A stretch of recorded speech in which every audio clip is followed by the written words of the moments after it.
Hello everyone, Xeno What If here. Bring in part 7 of What If the Transformers crash landed in Code Geass. Link in the description of the fanfiction of this What If. Listen here YouTube. I do not own anything and this is not a scam. Geass Ex Machina. Rai had just finished packing his schoolbooks as the last class for the day ended. He was about to walk out the door when he heard a few of his friends call him. Hey Rai, where ya going? Rai Vals asked as he was with Shirley and Millie. Oh, just wandering around the settlement. Nowhere in particular. Rai answered. You sure it's okay to go off by yourself? Shirley asked with concern. I mean with all that's happening with the Black Knights and those Autobots. They're not exactly terrorists, I mean they did save all our lives and everything. Rai pointed out. That's true, Millie said. But still it's not exactly safe to just wander around aimlessly. I'll be fine, don't worry. Rai assured. Does this have something to do with your memories? Shirley asked. Rai stopped for a second before answering. No, it really doesn't. Shirley suddenly felt a bit guilty. I'm sorry if I caused you some trouble. I know it's a touchy subject for you. It's fine, don't worry about it. Rai assured. I got you guys on speed dial if anything comes up though. Trust me, I'll be fine. Alright if you say so buddy. Rai Vals seemed to get it. Just let us know if there's any trouble and we'll be over there in a heartbeat. Millie said. Thanks guys, that really does mean a lot. Rai said before walking out of the classroom. Rai walked out toward the Ashford parking lot. He felt a little bad lying to his friends like that, but he was a Black Knight and he had to keep that a secret or else risk putting them in danger. Aside from the Autobots and several other Black Knights, the student council, Nunnally included, were the only people he truly considered his family and the last thing he wanted was to endanger their lives. His attention was soon caught by a familiar green SUV pulling into the parking lot with some rock music playing on the radio. He looked a bit surprised to see it was this particular Autobot picking him up but went ahead anyway. Yeah. Bulkhead mouthed the heavy guitar sounds on the radio as Rai got into the passenger seat. Hey, didn't know you were into heavy metal. Rai commented as he buckled his seatbelt. Tamaki got me hooked onto it. Bulkhead answered. What can I say? I like it. Rai smirked a bit as the disguised Autobot drove away from the campus. I'm a bit surprised that you're picking me up, Bulkhead. I was kinda expecting Bumblebee since he's always at Ashford with Lelouch. Both of them are already at the Ark so I decided to swing by and get you. So, what's everyone been up to? Rai asked. Right now, we're focusing more on recruitment. Bulkhead answered. We've got lots of resistance groups wanting to sign on with us. Heck we'll be about as big as the JLF in no time. When's the next big mission? Rai asked. Wow, slow down there, kid. You haven't even piloted a nightmare yet, gotta take baby steps first. Bulkhead said as his vehicle mode turned down one alleyway and made its way down toward a nearby ghetto. I read the manual and actually got the feel for the controls on one of our Sutherlands. Rai said. Not the same as getting into fight. The green Autobot remarked as a ground bridge portal opened in front of them. Bulkhead drove inside and the portal closed almost immediately.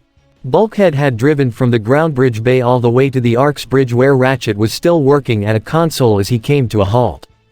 Rai, I get you wanna help us, you got a good heart, but you can't rush headlong into a fight.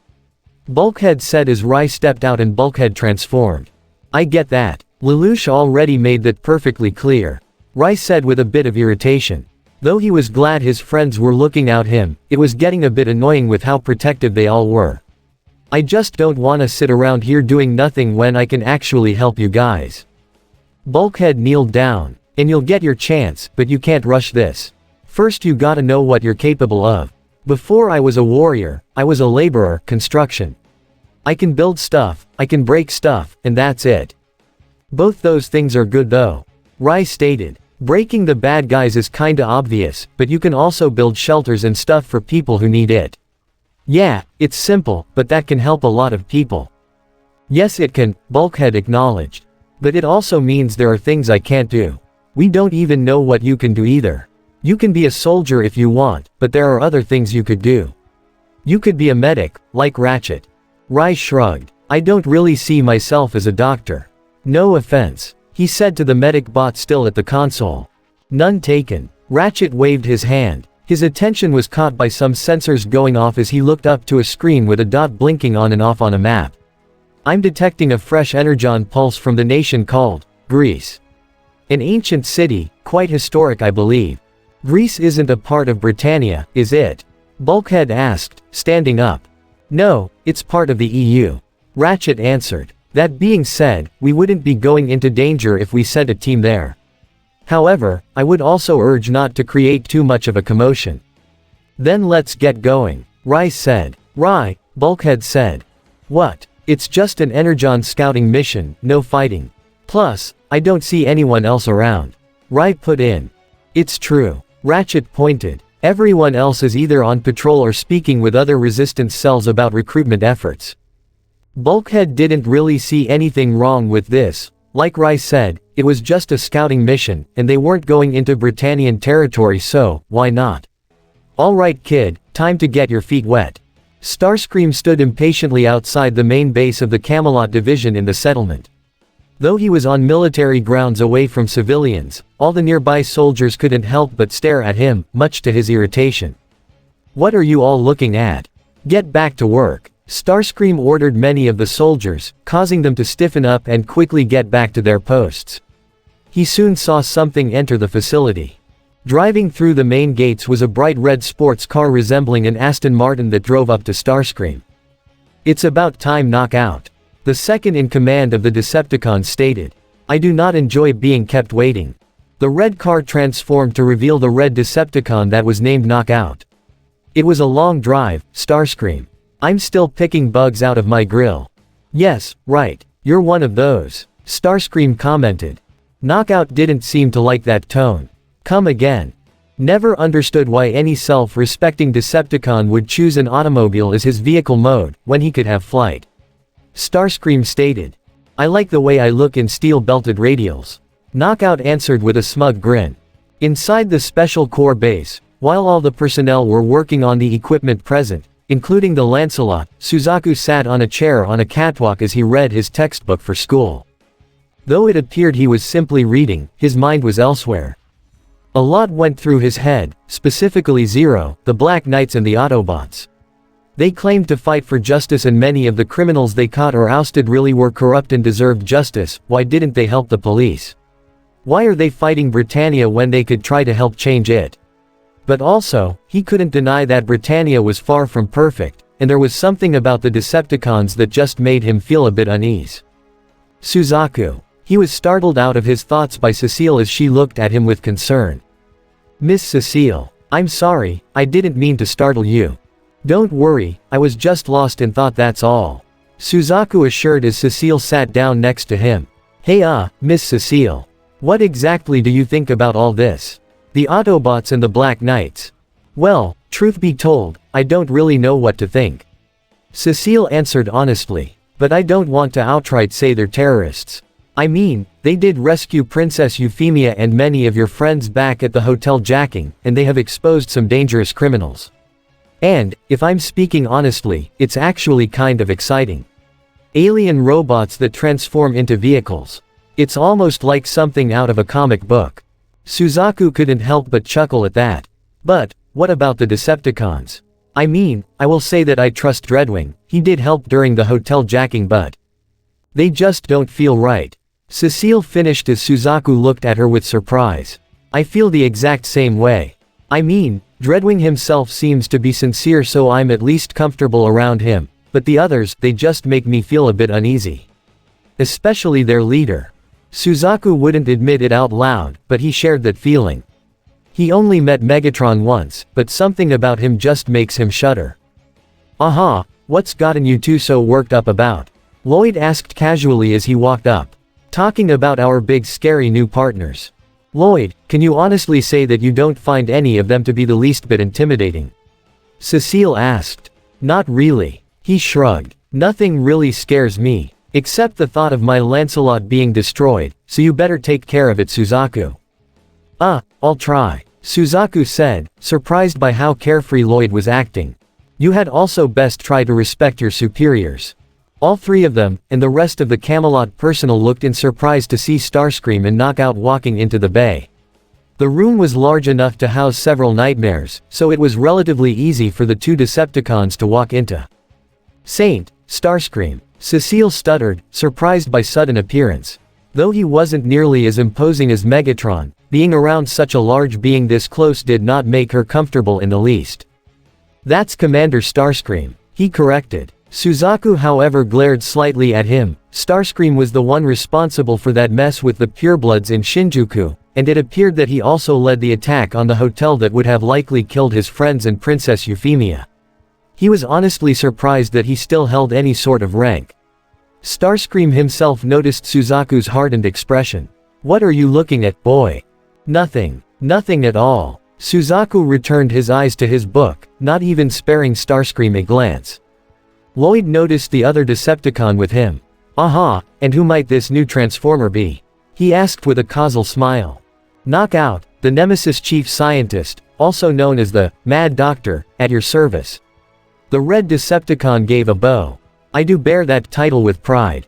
As he looked around, his optics happened to spot the Lancelot. "Whoa, what do we have here?" Greece. A ground bridge portal opened up as Bulkhead's vehicle mode drove out onto a large set of ruins within an ancient Greek city. As the portal closed, Rai, now dressed in his Black Knight uniform, got out and looked around with awe as Bulkhead transformed into his natural Cybertronian form. "Wow, look at this place." Rai looked at his surroundings. He and Bulkhead appeared to be at the bottom of an amphitheater-like area with curved steps around one end, and another set of stone steps on the other side, leading down to more ruins. "Looks amazing." "Yeah, kinda nice isn't it?" Bulkhead looked around, taking a liking to the Greek architecture. "Also, kinda nice not to get shot at the second you pop out of a ground bridge," he commented as he took out his Energon scanner. Rai took out his personal cell phone and began to take pictures around the area. No way he wanted to forget any of this. Of course, he couldn't really show it to any of his friends without the possibility of reveal his status as a Black Knight, but he couldn't help himself. However, upon seeing Bulkhead look at his scanner, Rai got serious and put his phone away as he walked close to the green Autobot. "So, what are we looking at here?" Bulkhead saw the readings on his scanner. "Signals strong." He looked towards the ground on the lower field to a site of bulldozers around a man-made pit. "An excavation site. You did construction work. You did say you built stuff," Rai commented. "Yep, but I was mostly demolitions," Bulkhead answered. "According to my scanner, humans hit Energon veins, and they don't even know it.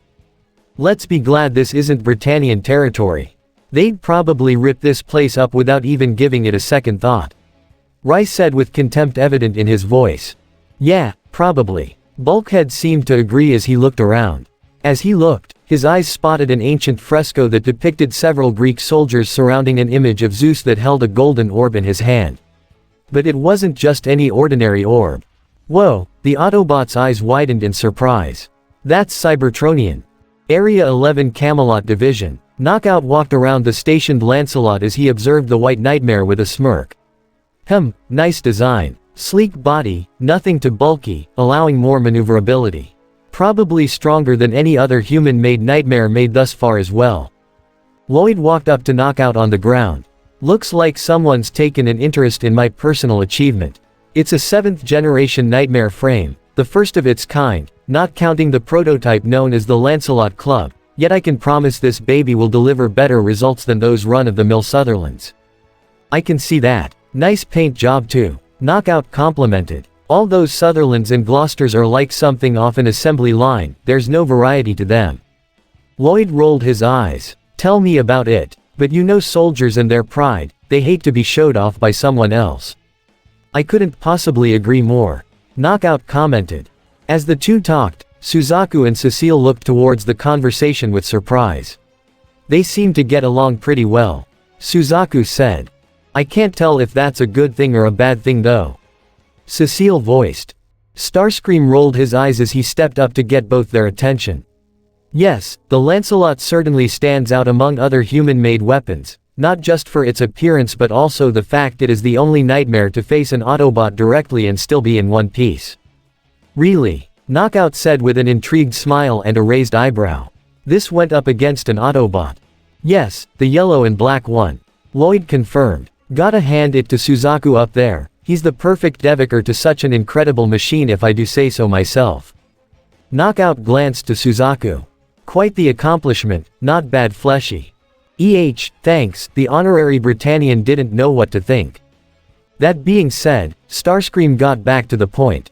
While this was able to hold its own, the Lancelot was put on the defensive, as expected from a human-made device. However, Lord Megatron sees potential in its use, as well as its pilot, so he decided to have an expert provide some modifications so that it can better match the Autobots when we do battle again. Lloyd seemed quite intrigued. Ooh, so the big bad Megatron's taking a liking to the Lancelot, has he? Well, as its creator, I believe I should also have final say as to what specific modifications to give it. Suzaku was quite surprised. Megatron saw potential in him and the Lancelot. So, why did that make him feel very uncomfortable? Cecile felt the same sort of way. She certainly hoped it wouldn't mean they'd have Decepticons around here more frequently. I've done plenty of bodywork, Starscream, but I'm better at breaking them than fixing them. Knockout said as he transformed his right hand into a drill before it transformed back. Would help if I had my assistant, be a good sparring partner, and I might see how the Lancelot works in combat myself. I summoned both of you, where is he? Starscream questioned. We were hot on a fresh energon trail when you called. Knockout answered. Breakdown will show when he's through scouting it. Breakdown. Cecile questioned. I do not like the sound of that. Suzaku thought to himself. Greece. Why would ancient Greeks paint an energon harvester? Bulkhead wondered out loud as he looked at the fresco. You know what that thing is? Rai asked as he took a picture of it with his cell phone. I thought you said you only knew construction. You're smarter than you let on. But even dumber than he looks. Both Rai and Bulkhead turned around in surprise to see someone else had arrived. At the top of the stairs behind them stood a Decepticon that was about as big as Bulkhead, if only slightly bigger by a few feet. His body was very large, almost like a metal bodybuilder, with a blue and silver paint job. He had a red face and glowing yellow eyes. Breakdown. Bulkhead recognized him. The aforementioned Decepticon chuckled. Miss me. Like rust in my undercarriage. Bulkhead glared. Whoa, you know this guy. Rai voiced in surprise. We have a history. Bulkhead said as he kept his eyes firmly squared on his rival. And you have a pet. Breakdown noticed Ray's presence. Does it play catch? He was able to pry a large stone pillar from the ground with ease before throwing it toward Rai. Catch. Rai was taken by surprise as he fell backwards and looked in shock to see the pillar racing toward him, but Bulkhead blocked it by shielding Rai with his body, his back taking the hit. Rai, stay down. Bulkhead ordered as Rai tried to find cover in the dust cloud that formed. Right before the dust cleared, however, Breakdown suddenly appeared as he jumped and tackled Bulkhead, sending them both falling toward the ground. They bounced off the impact as Breakdown, while airborne, threw Bulkhead with enough force to send him flying and crashing through the fresco with the image of the energon harvester on it. Whoa, Rai breathed in shock. Bulkhead was one of the biggest beings he's ever seen, easily dwarfing any nightmare ever built, but this Breakdown guy just threw him like a ragdoll. Guess he underestimated the Decepticons. Oops, hope the pretty picture wasn't too important. Breakdown commented as he ran and transformed into a large dark blue military truck before driving off. Once he was gone, Rai quickly ran down the large steps toward the recovering Autobot. Bulkhead, you okay? The green Autobot groaned a bit. I'll be fine. He looked at the remains of the fresco. Told you I'm good at breaking things. Hey, don't worry, I got your back. Look. Rai took out his cell phone to reveal the picture he took of the fresco, including the energon harvester. The Ark. Once Bulkhead and Rai returned to the ship, they contacted everyone else about what they found. The rest of the Autobots had arrived, along with a few Black Knights. Ogi, Colin, Tamaki, even Zero himself were all present. The image that Rai took was now uploaded and displayed on the main screen on the Ark's bridge. It is indeed an energon harvester. Optimus confirmed. A powerful tool created by the ancients, to remove raw energon from any source. What, Zeus got the Autobots on speed dial or something? Tamaki questioned skeptically. No. The ancients often used the art of a given era to conceal messages. Optimus explained. This fresco was likely a signpost indicating a harvester's location, hidden somewhere on this planet. However, something like this would imply that Cybertronians and humans have interacted with each other before. Zero said. Ancient Greece stems back long before even Britannia existed, on par with ancient Egypt. But I thought the bots and cons were at war for centuries. How could they have been here on Earth before? Colin asked. The ARC's databanks don't have any data on Cybertronians visiting Earth at any point before. Fix-It voiced. Maybe that was point. Ironhide guessed. This was probably to keep the cons from getting their hands on the thing. OG's eyes widened at the possibility of something like that. Optimus, if this harvester thing removes energon and you guys all have energon flowing inside you like blood. Optimus saw what Ogi was going for. In the hands of the Decepticons or Britannia, the harvester would be a devastating weapon. Rai chuckled a bit. Guess it was a good thing Breakdown totaled that painting, right Bulkhead? He asked the large Autobot. Ray's not wrong. Cliffjumper agreed. How are the cons gonna find the thing without the fresco? With the internet. Zero answered as he accessed Google with the ARC's database. He typed in, golden orb, and, Greek god, and got his result. He clicked on the link and the image of a white statue of Zeus holding the energon harvester popped up on the bridge's main screen. Right here. It's located in a small museum in the EU city of Lyon. Everyone looked at the image. That the real deal? RC asked Optimus. It is. The Autobot leader confirmed. We must confiscate the harvester immediately. Bumblebee seemed ready, as did the other Autobots. Sounds like a plan, Cliffjumper commented. Wait, hold on a second. Ogi voiced. Confiscate. As in, steal it. What's the problem? We've stolen things before, Tamaki stated. Yeah, from Britannia, Ogi clarified. But this isn't Britannia, we're not trying to pick a fight with the EU. I can understand your concerns, Ogi. Optimus said. But once the Decepticons learn of the harvester's location, they will not hesitate to obtain it by any means necessary. But if the cons are with Britannia, wouldn't that count as an international incident, risking an all-out war? Colin asked. Not everything they do is flashy, they got special covert units for this sort of thing. Cliffjumper voiced. They could slip in and out without anyone noticing.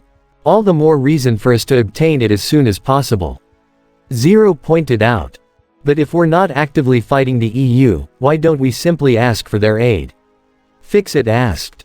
Too much politics. Zero quickly said. We're vigilantes, not aligned with any specific country or superpower. I don't know if the EU would openly trust us, not to mention the possibility of other Cybertronian relics hidden on Earth. We could stir up a hornet's nest if we're not careful. Yeah, that's a good point. Rai noted. Indeed, we must act covertly. Optimus said. The more we debate, the more time we give the Decepticons. Area 11 Camelot Division. Speaking of the Decepticons, their chief intelligence officer, Soundwave, was in the building along with Starscream, Knockout, and Breakdown, as well as the rest of the Camelot Division, including Lloyd, Cecile, and Suzaku. Soundwave had the image of the harvester and the statue that held it on his visor. Breakdown nodded in confirmation. That's definitely it. An energon harvester, Lloyd stroked his chin with an intrigued smile. Ancient alien technology. You certainly got my attention. Starscream smirked. Knockout, you might have your demonstration after all. He turned to Lloyd. Asplund, prepare Kururugi and the Lancelot for launch. It's harvest time. He sneered evilly, which only seemed to make Suzaku even more uneasy. Night had fallen over the French city of Lyon. The museum was closed, no cars in the parking lot, and no visitors. Now was the time. Optimus, vehicle mode, drove up to the main parking lot of the museum and in front of the main entrance, followed by RC, Bulkhead, Cliffjumper, Ironhide, and Bumblebee. Cliffjumper and Ironhide split off as they each drove to the far corners of the parking lot. All right, we're in position. Ironhide spoke through the communications line and not aloud. Any cons show up and we'll get the jump on them. Cliffjumper added as they turned off their headlights and remained out of sight. As Optimus pulled to a stop at the north side of the building, RC and Bulkhead drove to the right as Bumblebee drove left. Autobots, confirm position, he said to his team. Westward ho. RC came to a stop on the west side of the building. Clear on the east, Bumblebee reported. South side covered. Bulkhead confirmed from the back of the museum. 0, report status. Optimus said over the radio. Everything's all set here. Lelouch had already been transported into the building via ground bridge and made his to the security office. He had his Zero mask off, but the face mask still covered the lower half of his face as he looked at the security guard that stood in front of him, the red sigil of Geass active in Lelouch's left eye. Now, remember to play last night's security footage on a loop over tonight. No one can know what has transpired this night, and no matter what you hear, you cannot leave this room. Lelouch ordered. Yes, I understand, the guard confirmed in a monotone voice, red rings appearing in his eyes. He sat down on his chair and did nothing as Lelouch put on his mask and left the room. The Ark, Ogi, Colin, Rai, Tamaki, everything's all set. Zero contacted the 4 Black Knights, each of them had their visors on, who stood on a scissor lift in the groundbridge bay. Optimus will have a clear view of you. Once you have the Harvester, Ratchet will bridge you back to base. However, if the Decepticons arrive or something else goes wrong, I'll meet you in the museum's loading dock. Roger that, Ogi responded. Ratchet pulled down a lever and manually activated a groundbridge portal. Now since you'll bypass any points of normal entry, you won't need to worry about setting off the alarm. Zero has also made sure the security footage is deactivated and won't record what happens. Fix it informed. But please try not to make too much of a mess. Yeah, we got it. Tamaki waved off. Museum. The groundbridge portal opened as Ogi drove the scissor lift into the hallway close to the main entrance, the portal closing right after. The 4 Black Knights remained quiet and looked around. They spotted the statue of Zeus holding the Energon Harvester. Bingo. Rai whispered. They saw Optimus' vehicle form from the window entrance as he flashed his headlights 3 times to give the signal. Ogi nodded as he drove the scissor lift towards the statue and began to ascend the platform close to the Harvester. Optimus kept a close watch on the 4 humans as they quietly did what they were assigned to do. So far, so good. However, heads up Optimus, you got company. Cliffjumper told him via the comms. His warning came on time as he spotted through his mirror a certain red car pulling into the parking lot and coming close to his vehicle mode. Knockout gave a whistle as he admired Optimus' vehicle form. Sweet rims. 24 gauge. You're real heavy duty, just like my friend here. Optimus. Incoming. Ironhide warned as Breakdown's vehicle mode came charging in before it fired a missile from a large cannon on the roof. Optimus quickly transformed and caught the missile. However, its propulsion pushed Optimus back as he tried to grind his feet into the ground to halt its advance. He pushed back with all he had, just as the missile's top made contact with the glass, causing a large crack to form. Ogi, Colin, Rai, and Tamaki looked in shock at the sound. Optimus briefly glanced back to make sure his human companions were all right, but this left him vulnerable for Knockout to drive his Energon prod into Optimus' neck, electrocuting him and knocking him down, where Knockout pinned him further by zapping his neck with the prod again. Optimus, hang on. Cliffjumper and Ironhide drove up to try and help, but Breakdown already transformed, his right hand taking the form of a hammer as he slammed it at Cliffjumper to send him flying all the way across the large parking lot. But Ironhide had already transformed and punched Breakdown across his face to knock him back a bit. Ironhide then punched him again, but as he came in for the third, Breakdown caught Ironhide's fist in his other hand before smirking and delivering an uppercut with his hammer to send him flying high into the air and crashing hard onto the ground. Cons. Colin shouted as she looked in shock with everyone else. They got Optimus, and knocked down Cliff and Ironhide. Ogi exclaimed. However, hope was not lost as RC and Bumblebee both drove from the sides of the building. RC drove at high speeds and transformed while jumping to land a flying kick at Breakdown's face to knock the large Decepticon back. Bumblebee was planning on jumping in as well, but his vehicle mode was cut off by a large energy blast that sent him flying, and transforming back to normal, before rolling and grinding on the parking lot. He looked to see where the blast came from. Scrap. He bleeped as he saw the Lancelot rolling in with the Varus rifle in hand and reading to fire again, but the rifle was blasted out of the White Nightmare's hands by a recovered Cliffjumper as he and RC both charged in and opened fire, forcing the White Nightmare to retreat on its land spinner wheels and activate its blaze luminous shields on its arms to block the Energon blasts. Knockout saw the Nightmare work with interest. Not bad. However, this left him vulnerable as Optimus had recovered and swiped his arm back to knock the red Decepticon off him. Breakdown had gotten up and was about to charge in on Optimus, but Bulkhead had jumped down from the roof of the building with a mace in his hand and smacked Breakdown back and sent him crashing through 2 lampposts and on the other side of the parking lot. Breakdown, however, was quick to get back up as he smirked at the glaring Bulkhead. Hammer time. Colin and Rai had rolled the harvester onto the scissor lift as Ogi looked with surprise at the fight unfolding outside. "Well, so much for covert," Tamaki commented. "Zero, do you read me? We got cons," Ogi reported to their leader, who remained by the entrance to the cargo hold.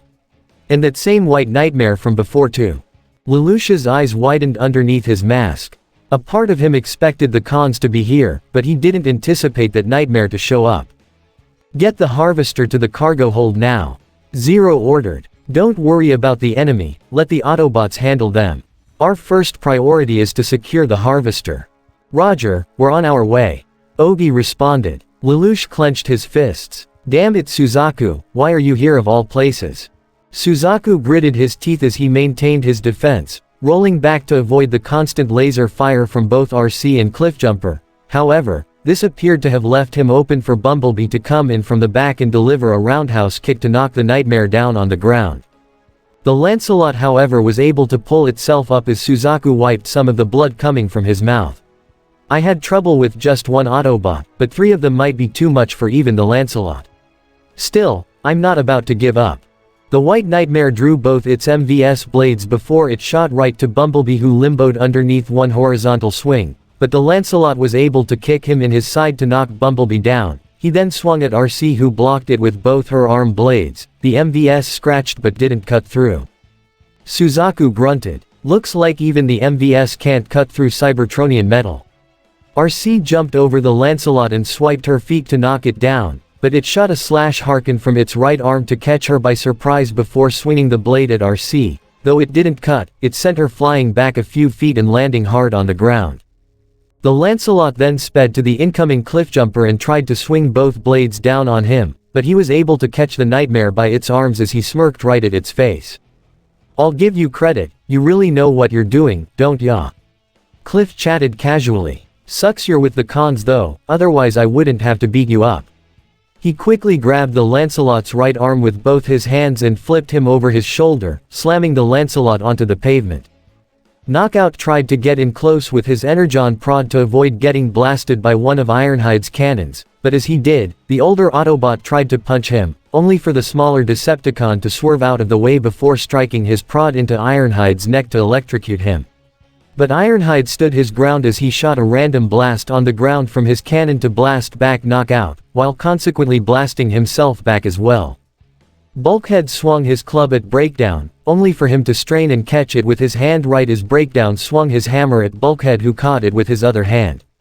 The two wrestled each other and glared. "So, where's that human pet of yours, Bulk?" Breakdown taunted. "Right, was it? How about once I'm done here, I pay him a visit?" This only seemed to anger Bulkhead as he tried to press forward with a roar, but his anger made him sloppy, letting Breakdown slide and slam his hammer at Bulkhead's side to knock him down. He raised his hammer to strike down on him, but before he swung, someone else caught it. He looked in surprise to see Optimus glaring down at him. Breakdown laughed nervously before he was punched right into the face and sent flying. Meanwhile, inside the museum, Zero waited by the entrance to the cargo hold as he saw the Black Knights in the scissor lift with the Energon harvester. He immediately pressed the button on the side to open the gate to the cargo bay in the back of the museum. With all the commotion, they were lucky nothing in the museum was damaged. "Ratchet, we have the harvester. Prepare for an immediate ground bridge to our coordinates," Zero ordered through his comms just as he ran into the cargo bay, with his fellow Black Knights right behind him with their precious cargo. They looked ahead to a partially open gate that led outside to the back of the building, where they saw some large metal legs walking toward them. Though they couldn't see the face, it looked similar to a bot they knew. "RC," Colin called, thinking it was her partner. "Colin, wait." Ogi tried to stop her, but it was too late. The mysterious Cybertronian used his hand to pull open the gate and reveal his presence. His face, or lack of thereof, made the Black Knights, even Zero, backpedal in fear. "Soundwave," Zero exclaimed. Tamaki instinctively pulled out his rifle and opened fire on the silent Decepticon. The bullets didn't affect him as his scanners looked onto all 5 of them, and he detached something from his back which morphed and transformed when it landed behind him, taking the shape of a large metal jungle cat. It roared as it jumped under Soundwave and opened fire with purple energon blasts from its mouth, forcing the 5 Black Knights to run and hide either behind the corner near the harvester where Zero, Colin, and Rai hid, or behind a forklift where Tamaki and Ogi hid.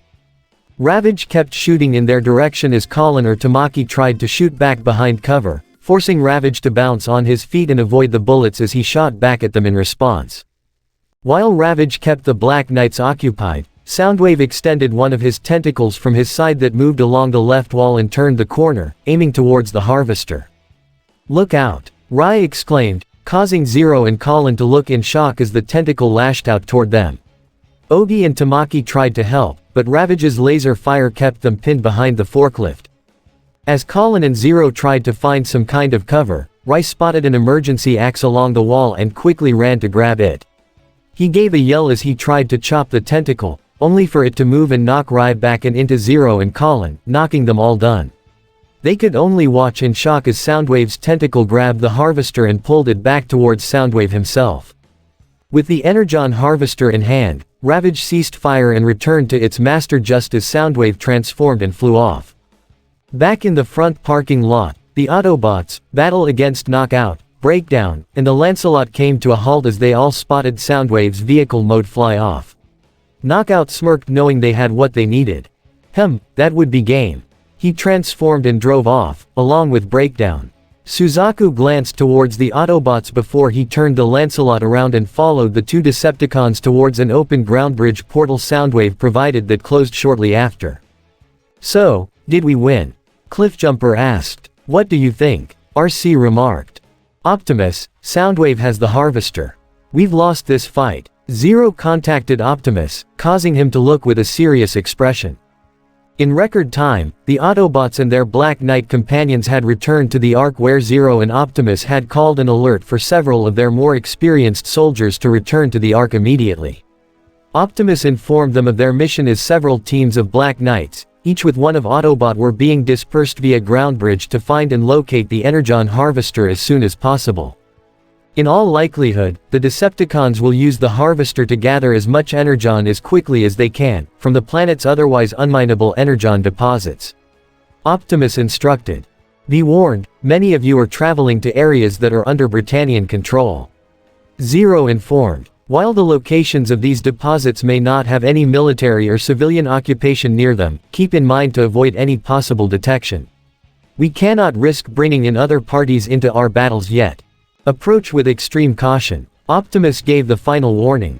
"If you spot the harvester, contact the Ark immediately and we'll all rendezvous and battle the enemy together. The Decepticons won't hesitate to turn the harvester on any one of us, even nightmares will be rendered useless." All the teams were then dispersed. Bumblebee had Ogi, Inoue and 2 other Black Knights, Colin rode with RC, Cliffjumper went with Tamaki, Sugiyama, and 2 others, and Ironhide rode with Minami, Yoshida, and 2 female Black Knights. Optimus was the last and would be deployed with Zero and 3 others. Fixit prepared the ground bridge remotely as Optimus turned to the only remaining Autobot. "Bulkhead, it is best you remain here to assist Fixit and Ratchet." "Rai, you'll be here for the same reason," Zero told his white-haired friend. "Wait, what? No way. I helped lose that thing, I wanna help find it." Rai protested. "You didn't lose it, we were unprepared for Soundwave." Zero replied. "You have no real battle experience, and the incident with the scraplets doesn't count. I'm not putting your life in danger when the enemy has a dangerous weapon." Zero is correct. Optimus agreed. "Bulkhead, we will contact you for battle if we find the harvester." "Yeah, I'm just too big a target, right?" Bulkhead commented. Optimus had a small sympathetic expression before transforming as Zero got in with his team and they drove off into the ground bridge, leaving Rai and Bulkhead alone with Fixit and Ratchet, the later working at a small station with some handheld Cybertronian tools. "Transportation complete," Fixit reported. "All teams are at their respective destinations." "Well, at least I'm not the only one stuck here," Rai commented to Bulkhead. The large green Autobot wasn't exactly pleased, Though he knew he was right, he wasn't the stealthiest bot. Even Ironhide was more cautious than him. He'd be a perfect target for the Harvester, and he hated feeling useless. With an angry growl, Bulkhead frustratingly slammed his fist onto Ratchet's table, smashing a tool he was using. "Bulkhead, I needed that," Ratchet exclaimed. "I'm certain you two aren't useless. Optimus and Zero are just trying to find the best way your skills can be best applied." Fix-It tried to calm them down. "Speaking of which, I know Zero said he took care of the security footage back at the museum, but the Harvester actually gone. How are we gonna risk not starting an international mess with the EU?" Rai questioned. "By returning this replica to the museum," Ratchet answered, showing a partially completed replica of the Energon Harvester. The construction of which would be going a whole lot faster if Bulkhead hadn't just mangled my frame welder. He angrily referred to the tool the aforementioned Autobot smashed. "We're already rebels and thieves, why not add forgery to the list?" Rai groaned, also not liking the idea of being useless. Bulkhead groaned. "First I wrecked the fresco, now his eyes widened in realization. The painting of the Harvester wasn't the only thing we found at those ruins. Rai caught on. "You're right. I'm sorry, but what are you talking about?" Fix-It asked. "There's this whole thing of Energon back at Geass," Rai exclaimed. "At those exact same ruins. Why would the cons go for all the hard-to-find stuff when you got a supply of Energon ready to order right there? Which would be a perfect testing ground for the Harvester." Ratchet realized. "I will alert the others." "Wait, we don't know for sure if the enemy is there," Fix-It reported. "So, we'll go and scout it out to make sure," Rai said.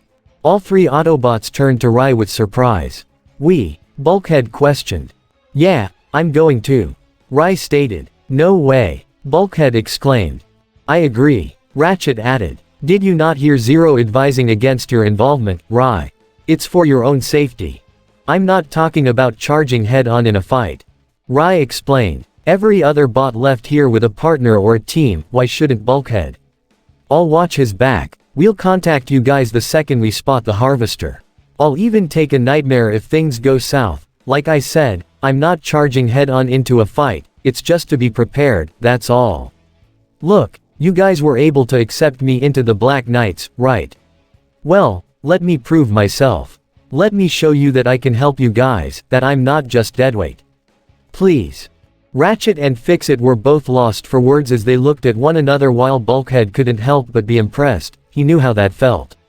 For most of his life, Bulkhead was only known for muscle and power, building stuff and breaking stuff, but that was all.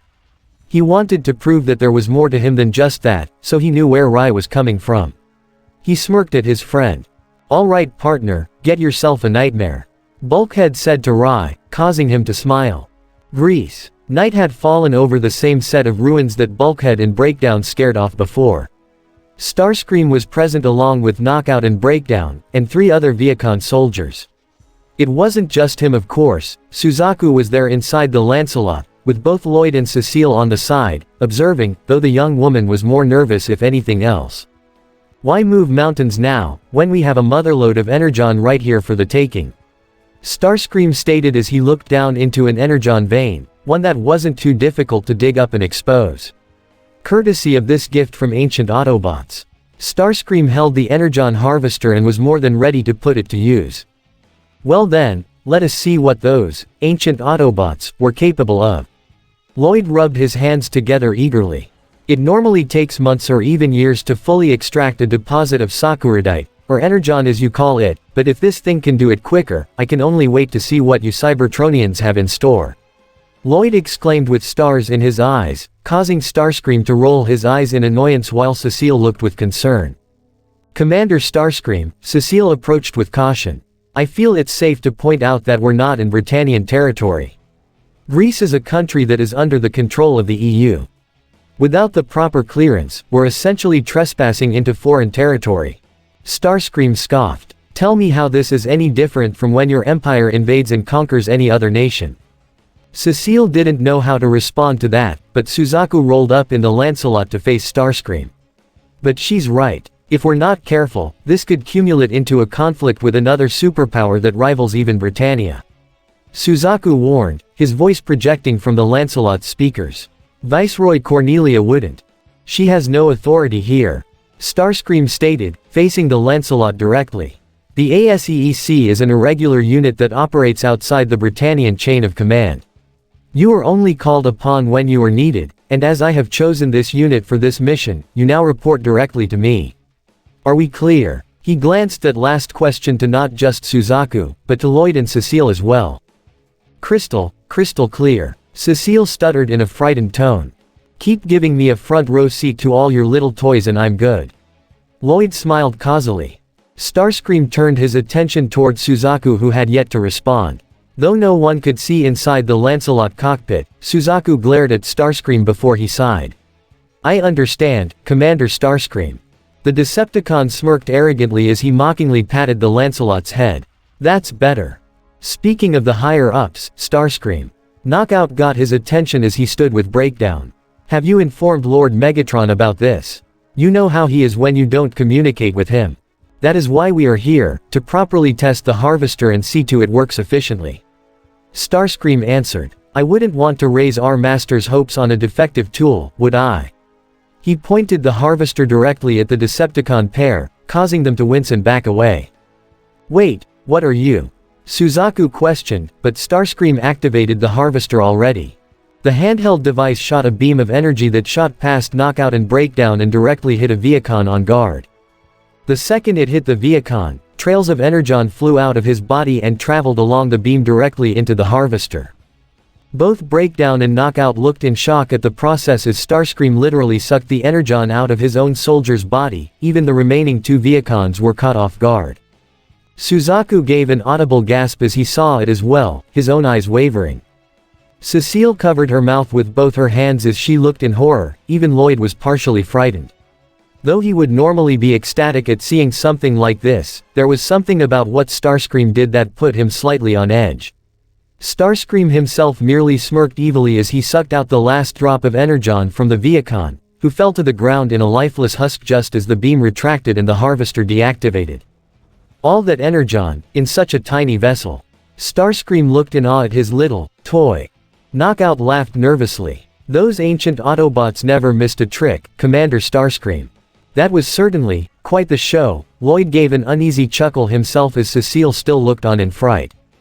How could you do that to him? Suzaku exclaimed to Starscream. He was your own soldier.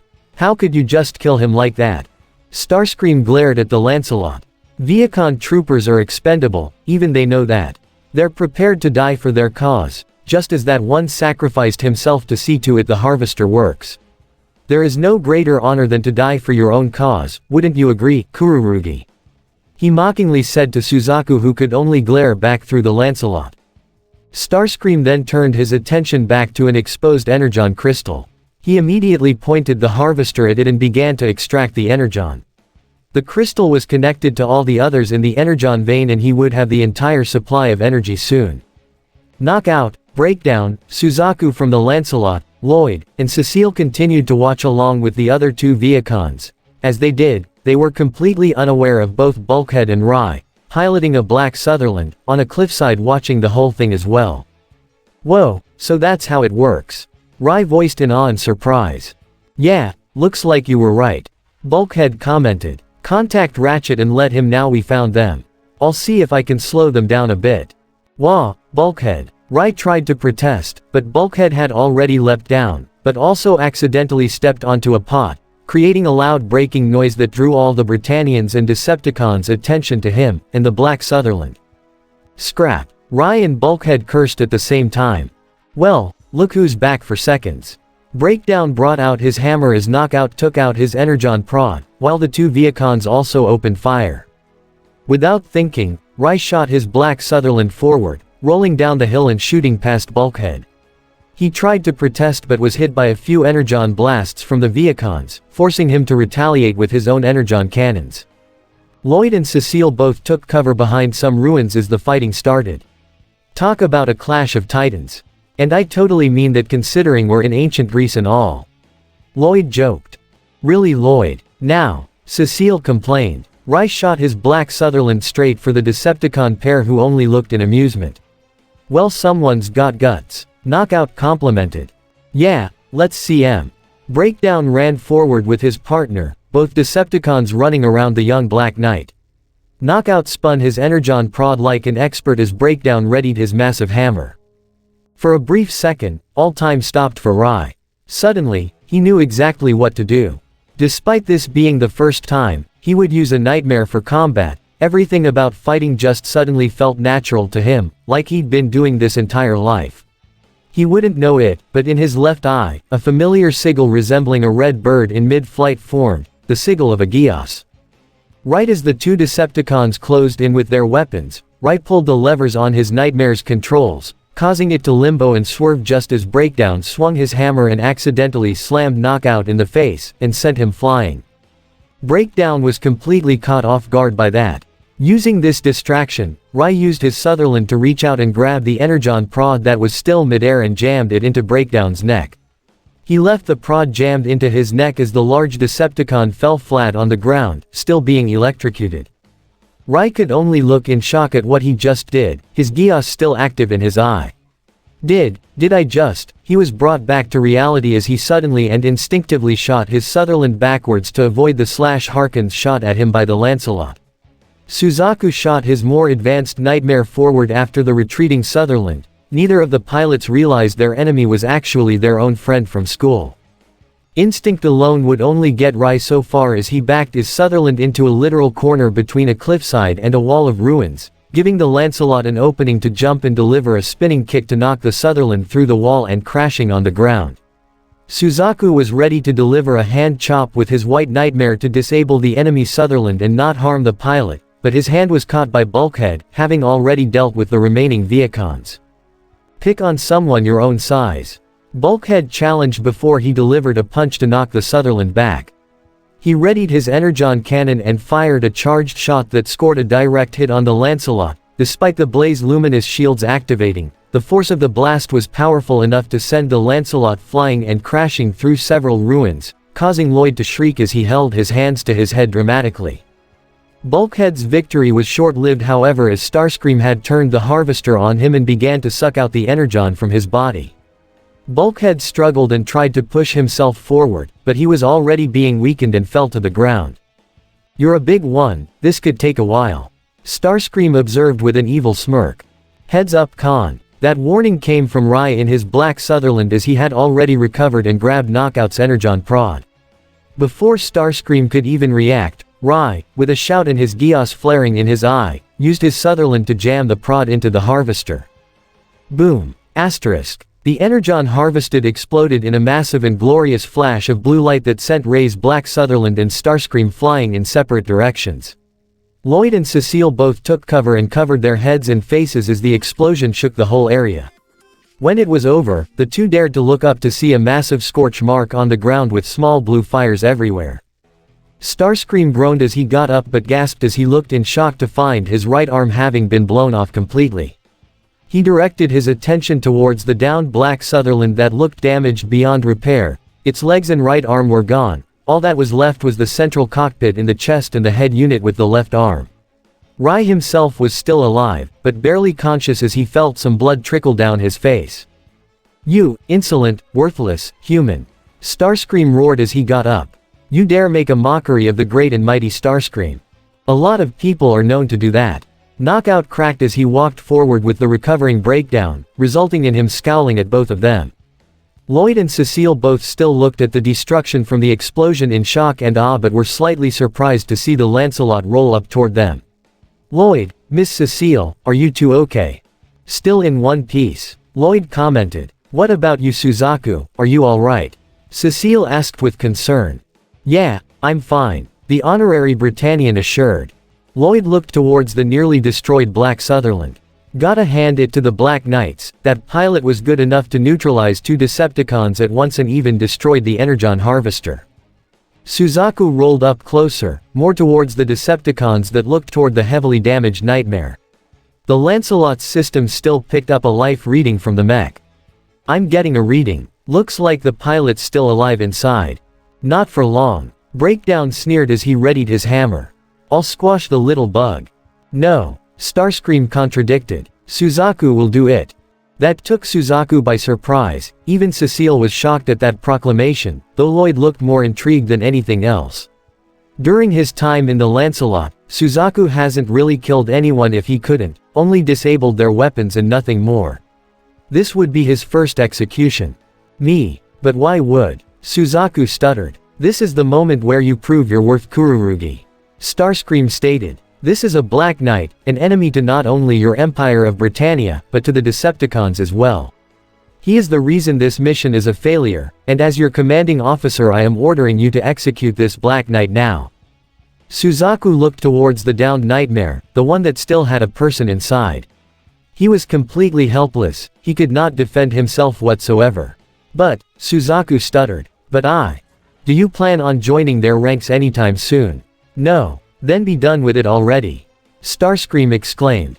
Suzaku was a complete loss for words. He didn't have any intention to join the Black Knights, and he didn't agree with the approach they and the Autobots had, but to kill them when they are completely defenseless like this. Could he really do it? I don't think so. Before Suzaku could even react, Bulkhead quickly showed up and slammed his club right into the Lancelot's chest, rocking Suzaku in his seat, as he sent the Lancelot flying straight up into the air and back down several feet away from the scene. Knockout and Starscream may have been caught off guard, but Breakdown was it. He tried to swing his hammer at him, but Bulkhead was able to move out of the way and slam his club into Breakdown's back to knock him down. You ain't touching my partner. Bulkhead exclaimed. This caused Rai to stir slightly as his eyes peeked open. Bulkhead. The large green Autobot grabbed the downed Breakdown by his feet. Hammer time. He shouted as he spun his rival's body around and let him go to send him flying into Starscream and Knockout, causing all three to crash near the downed Lancelot. Bulkhead stood protectively in front of Ray's downed Nightmare. Come on, I'll scrap all of you. He formed his cannon in his right hand and a club in his left, ready for anything. Breakdown and Knockout were the first to get up, followed by Starscream as they glared and were ready to fight back when a ground bridge portal opened up from the hilltop right above them. Optimus, RC, Cliffjumper, Bumblebee, and Ironhide drove out immediately before transforming and opening fire with their Energon blasters. Realizing the fight was lost, Starscream ordered a retreat. Soundwave, I need a ground bridge to my coordinates now. A second ground bridge portal opened up close to him as Starscream was the first to run in. Knockout transformed into his vehicle mode and drove up to Lloyd and Cecile with an open door. Come on, but what about Suzaku? Cecile questioned. Breakdowns got him, Knockout stated as he saw his partner carry the Lancelot over his shoulder, and consequently Suzaku inside, and run into the portal. Now unless you wanna be scrapped, get in. Nothing else needing to be said, Lloyd and Cecile both got into Knockout and he drove into the ground bridge portal before it closed off. The Autobots lowered their weapons as they regrouped with Bulkhead. You okay, soldier? Ironhide asked him. Forget about me, we gotta help Rai. Bulkhead exclaimed as he turned around, only to see the cockpit open just barely as Rai climbed out. The only real injuries he had besides the bleeding cut on his head was a sprained arm and a possible minor concussion. Hey guys, Rai groaned with a strained smile as he felt his side. Rai, but how did you? RC stuttered. I'm telling ya, this kid knows what he's doing. Bulkhead complimented. Took down Breakdown and Knockout. Plus, he destroyed the Harvester. Seriously? Ironhide questioned in shock as he, RC, Bumblebee, and even Optimus were quite surprised. Yep, I'd say he's about as good as Colin. Bulkhead complimented as he glanced at Rai with a smile, who gave a strained smile back. Cliffjumper actually looked quite impressed. Hey, didn't know he had it in him. Optimus walked forward. Bulkhead, Rai, engaging the enemy on your own was a foolish decision. The two looked down slightly. However, your actions have prevented the Energon Harvester from falling into Megatron's hands. This is a clear victory and you two are responsible for it. Bulkhead chuckled. Guess I'm not the only one good at breaking things. Guess not, Rai chuckled slightly. Let's get you guys back to the Ark. Bumblebee said. You need to tell Lelouch about this and I promise he's not gonna like that. Both Rai and Bulkhead looked towards each other with nervous expressions. The Ark, the bridge. Ratchet and Fix-It were able to finish the replica of the Energon Harvester. Currently Ogi led a team of Black Knights to place it in the museum before it opened to the public. If everything went well, no one would notice the difference, and there would be no evidence of the Black Knights or the Autobots being there. However, that did not deter Lelouch as he less than pleased with Rai and Bulkhead's actions. Stupid, stupid, stupid, Lelouch exclaimed, still in his Zero suit, just without his mask. The other Autobots were present but said nothing as the leader of the Black Knights shouted towards Bulkhead and Rai, the human boy having his arm in a cast with some bandages on his head. I told you that you weren't ready for real combat. Lelouch continued. Okay, going to those ruins was a good idea, but you weren't supposed to fight. You even said it wasn't meant to be a fight. You should have reported it to us immediately.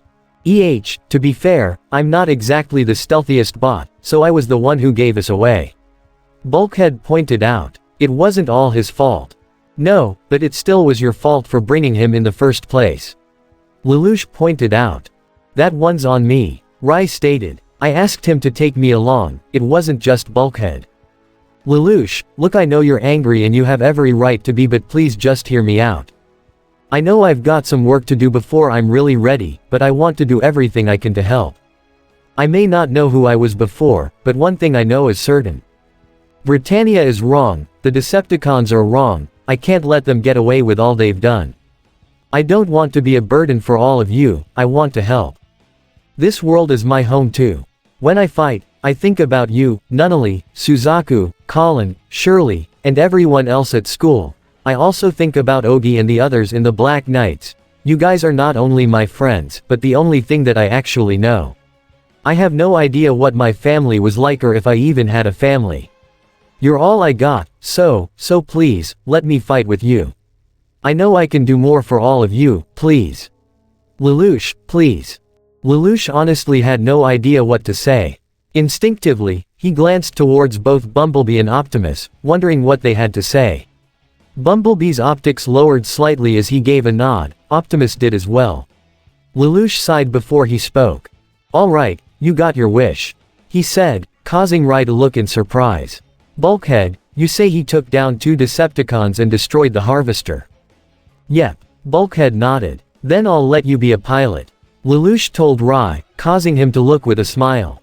Seriously. On 2 conditions, Lelouch wanted to make this as clear as he could. First, you get proper training. I'll have Colin help you out with hand-to-hand combat, and I'll leave it to Ironhide for nightmare training. Can I trust you with that? He glanced the veteran Autobot. Trust me, training rookies is what I do best. Ironhide assured with a nod. When I'm done with the kid, he'll be a force to be reckoned with. What's the second condition? Rai asked. You don't do anything too reckless.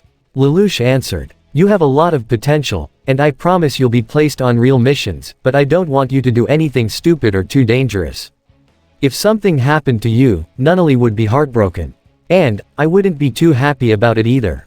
Rai looked a bit concerned but gave an assuring smile.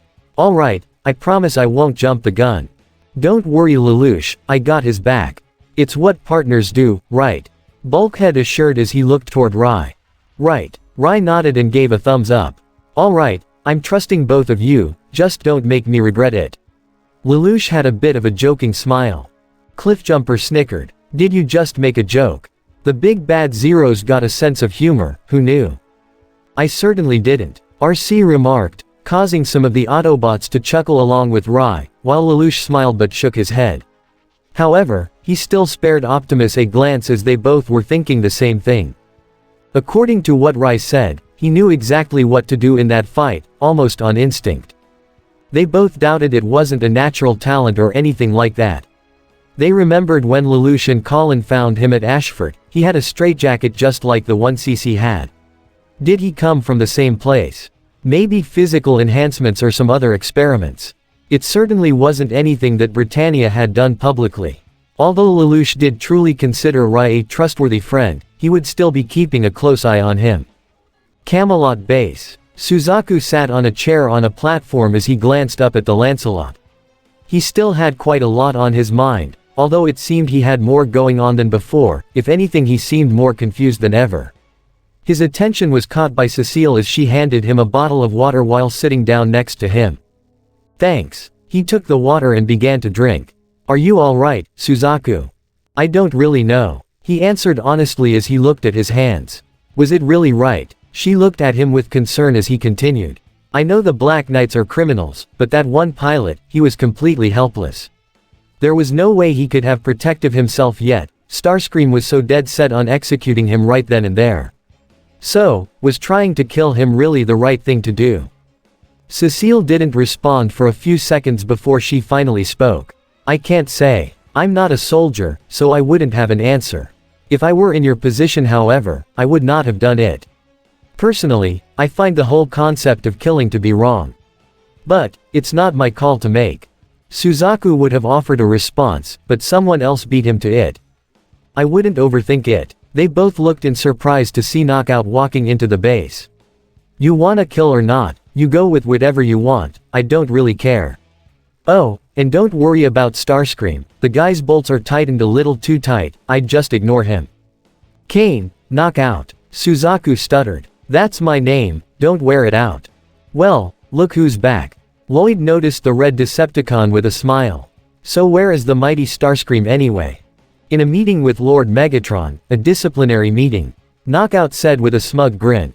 He's in true Obel. Should have kept the big guy in the loop. So, what are you doing back here?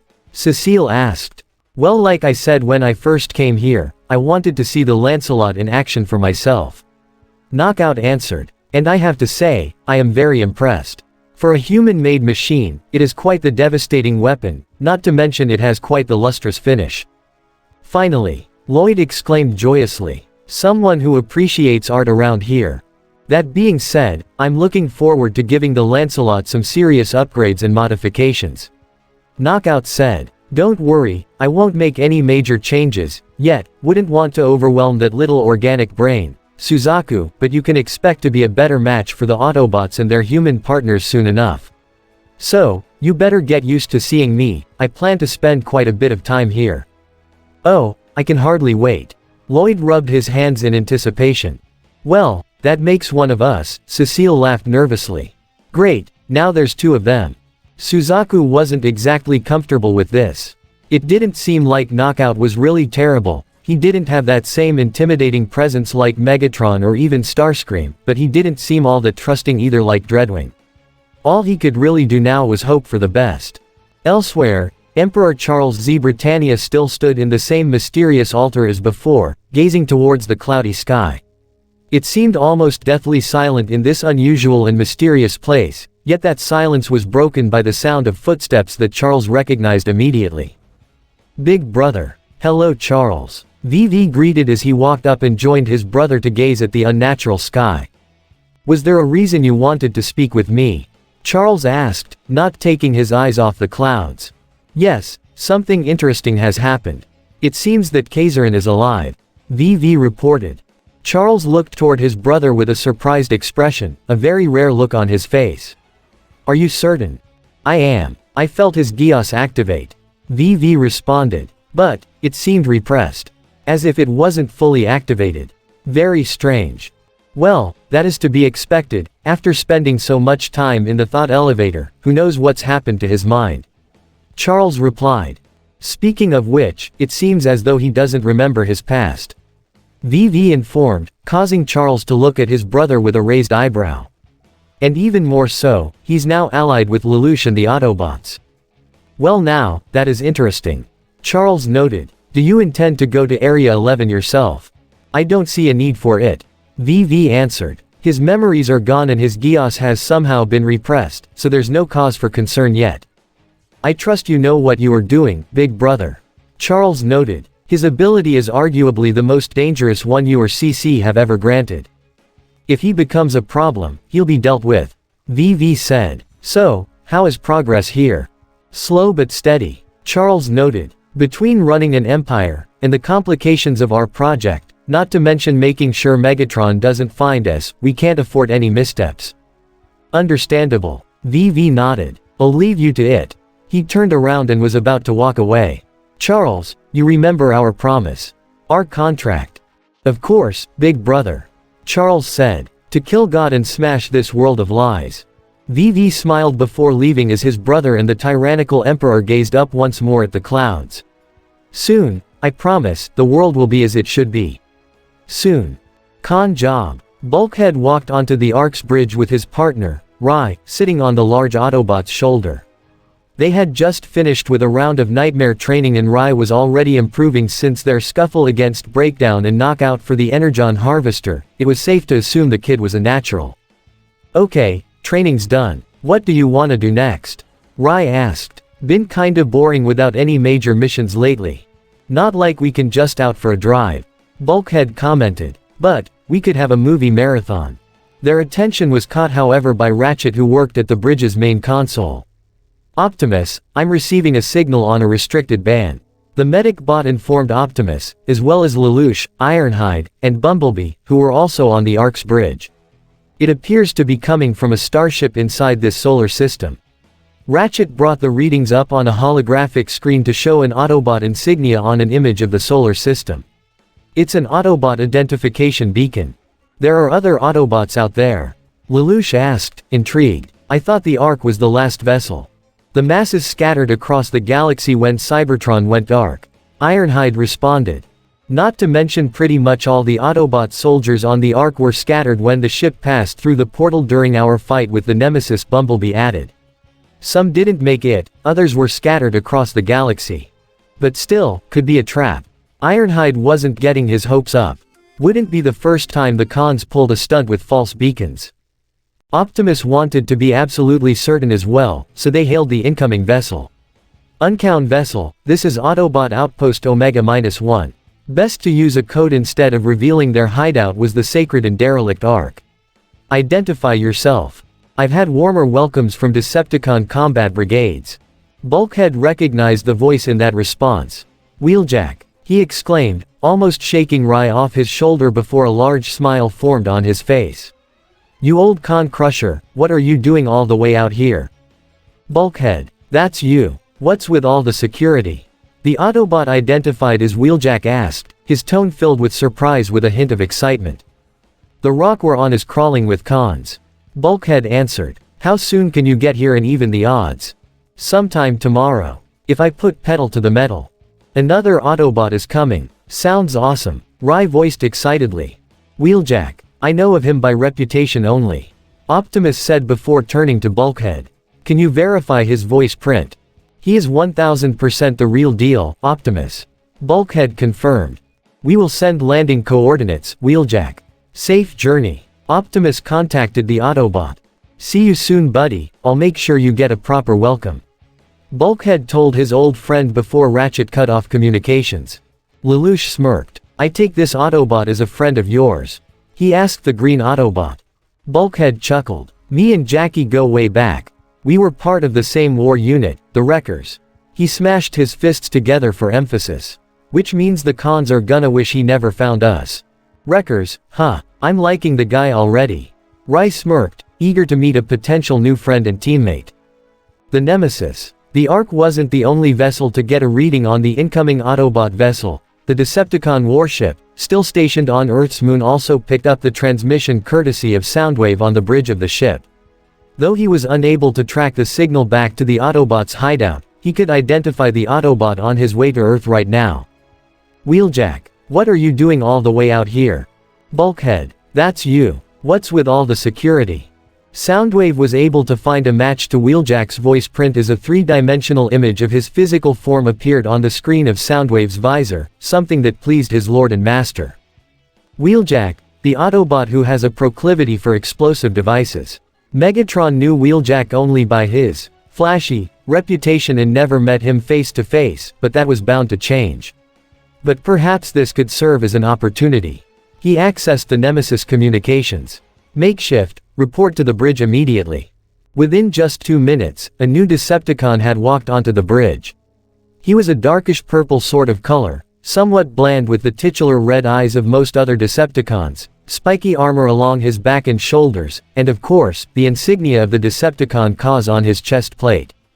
I am at your command, Lord Megatron.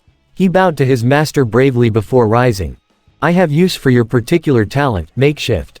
And if you are able to successfully pull it off, you may have the honor of dealing the final defeat to Optimus Prime. Megatron sneered. Makeshift smirked evilly. I'm the best at what I do, so consider it done. Megatron nodded to Soundwave as he continued to play the intercepted communications between the Autobots and Wheeljack before extending one of his tentacles towards Makeshift. Once it made contact, and Wheeljack's appearance began to download, Makeshift's whole body began to shift and change. Sometime tomorrow. If I put pedal to the metal. See you soon, buddy, I'll make sure you get a proper welcome. Megatron gave a small chuckle. I too, know how to prepare a proper welcome. The next day, the bridge of the Ark. All the Autobots and many Black Knights, including Ogi, Colin, Rai, Tamaki, and even the Masked Zero, were all gathered to prepare the welcome for a potential new member of the team. Wheeljack's ship is approaching the landing zone. RC reported as she worked at a console.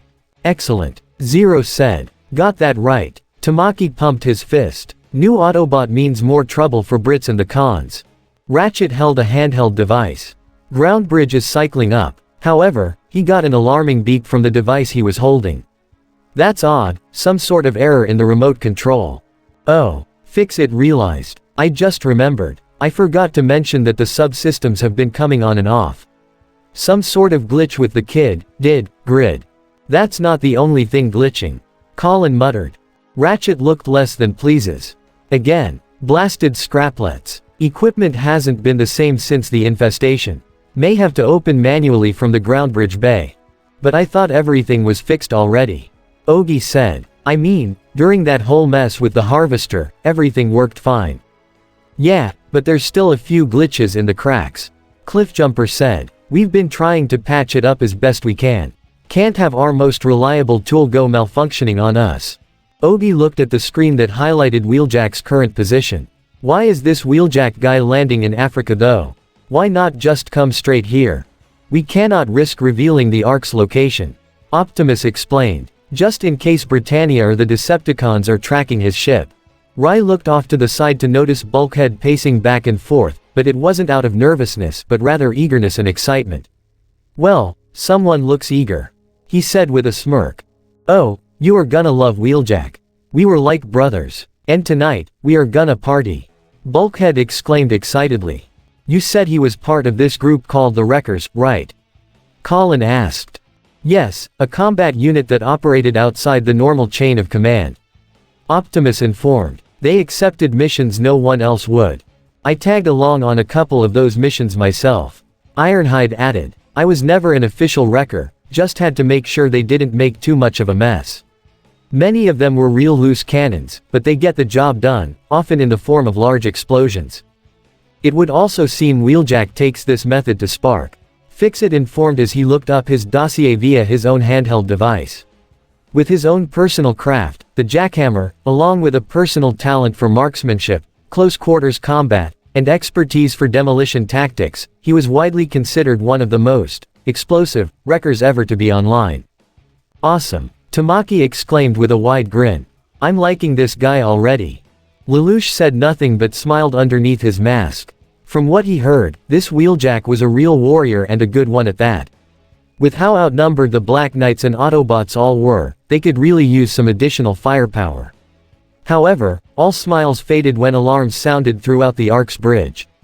What's going on? Ogi asked in alarm. Boogies. RC stated as she looked towards the screen where multiple Decepticon signals appeared close to Wheeljack's signal. Closing fast on Wheeljack's position.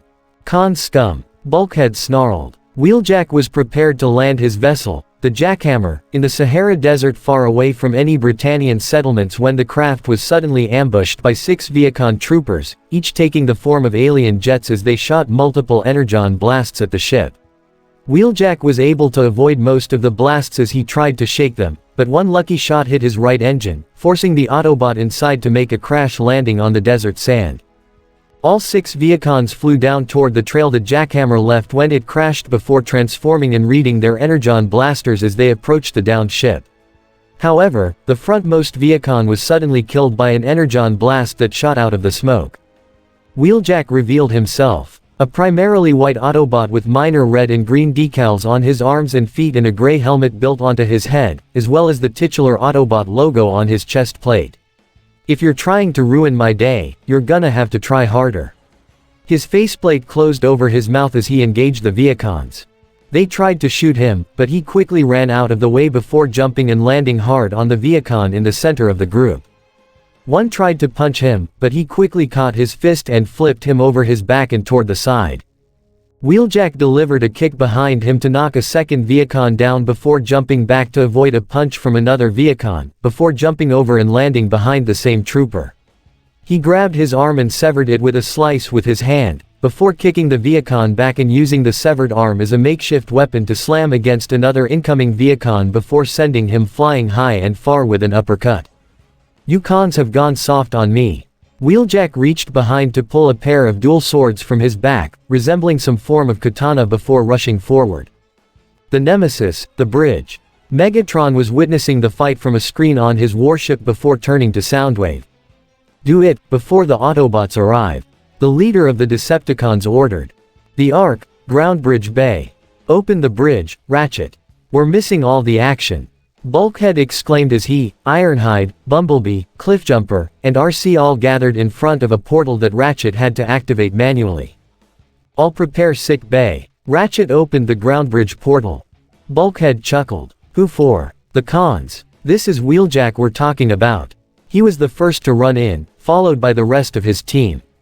Sahara Desert. The ground bridge portal opened as the 5 Autobots ran out with the Energon blasters at the ready, but that proved to be unnecessary as Wheeljack impaled the last Viacon with one of his blades.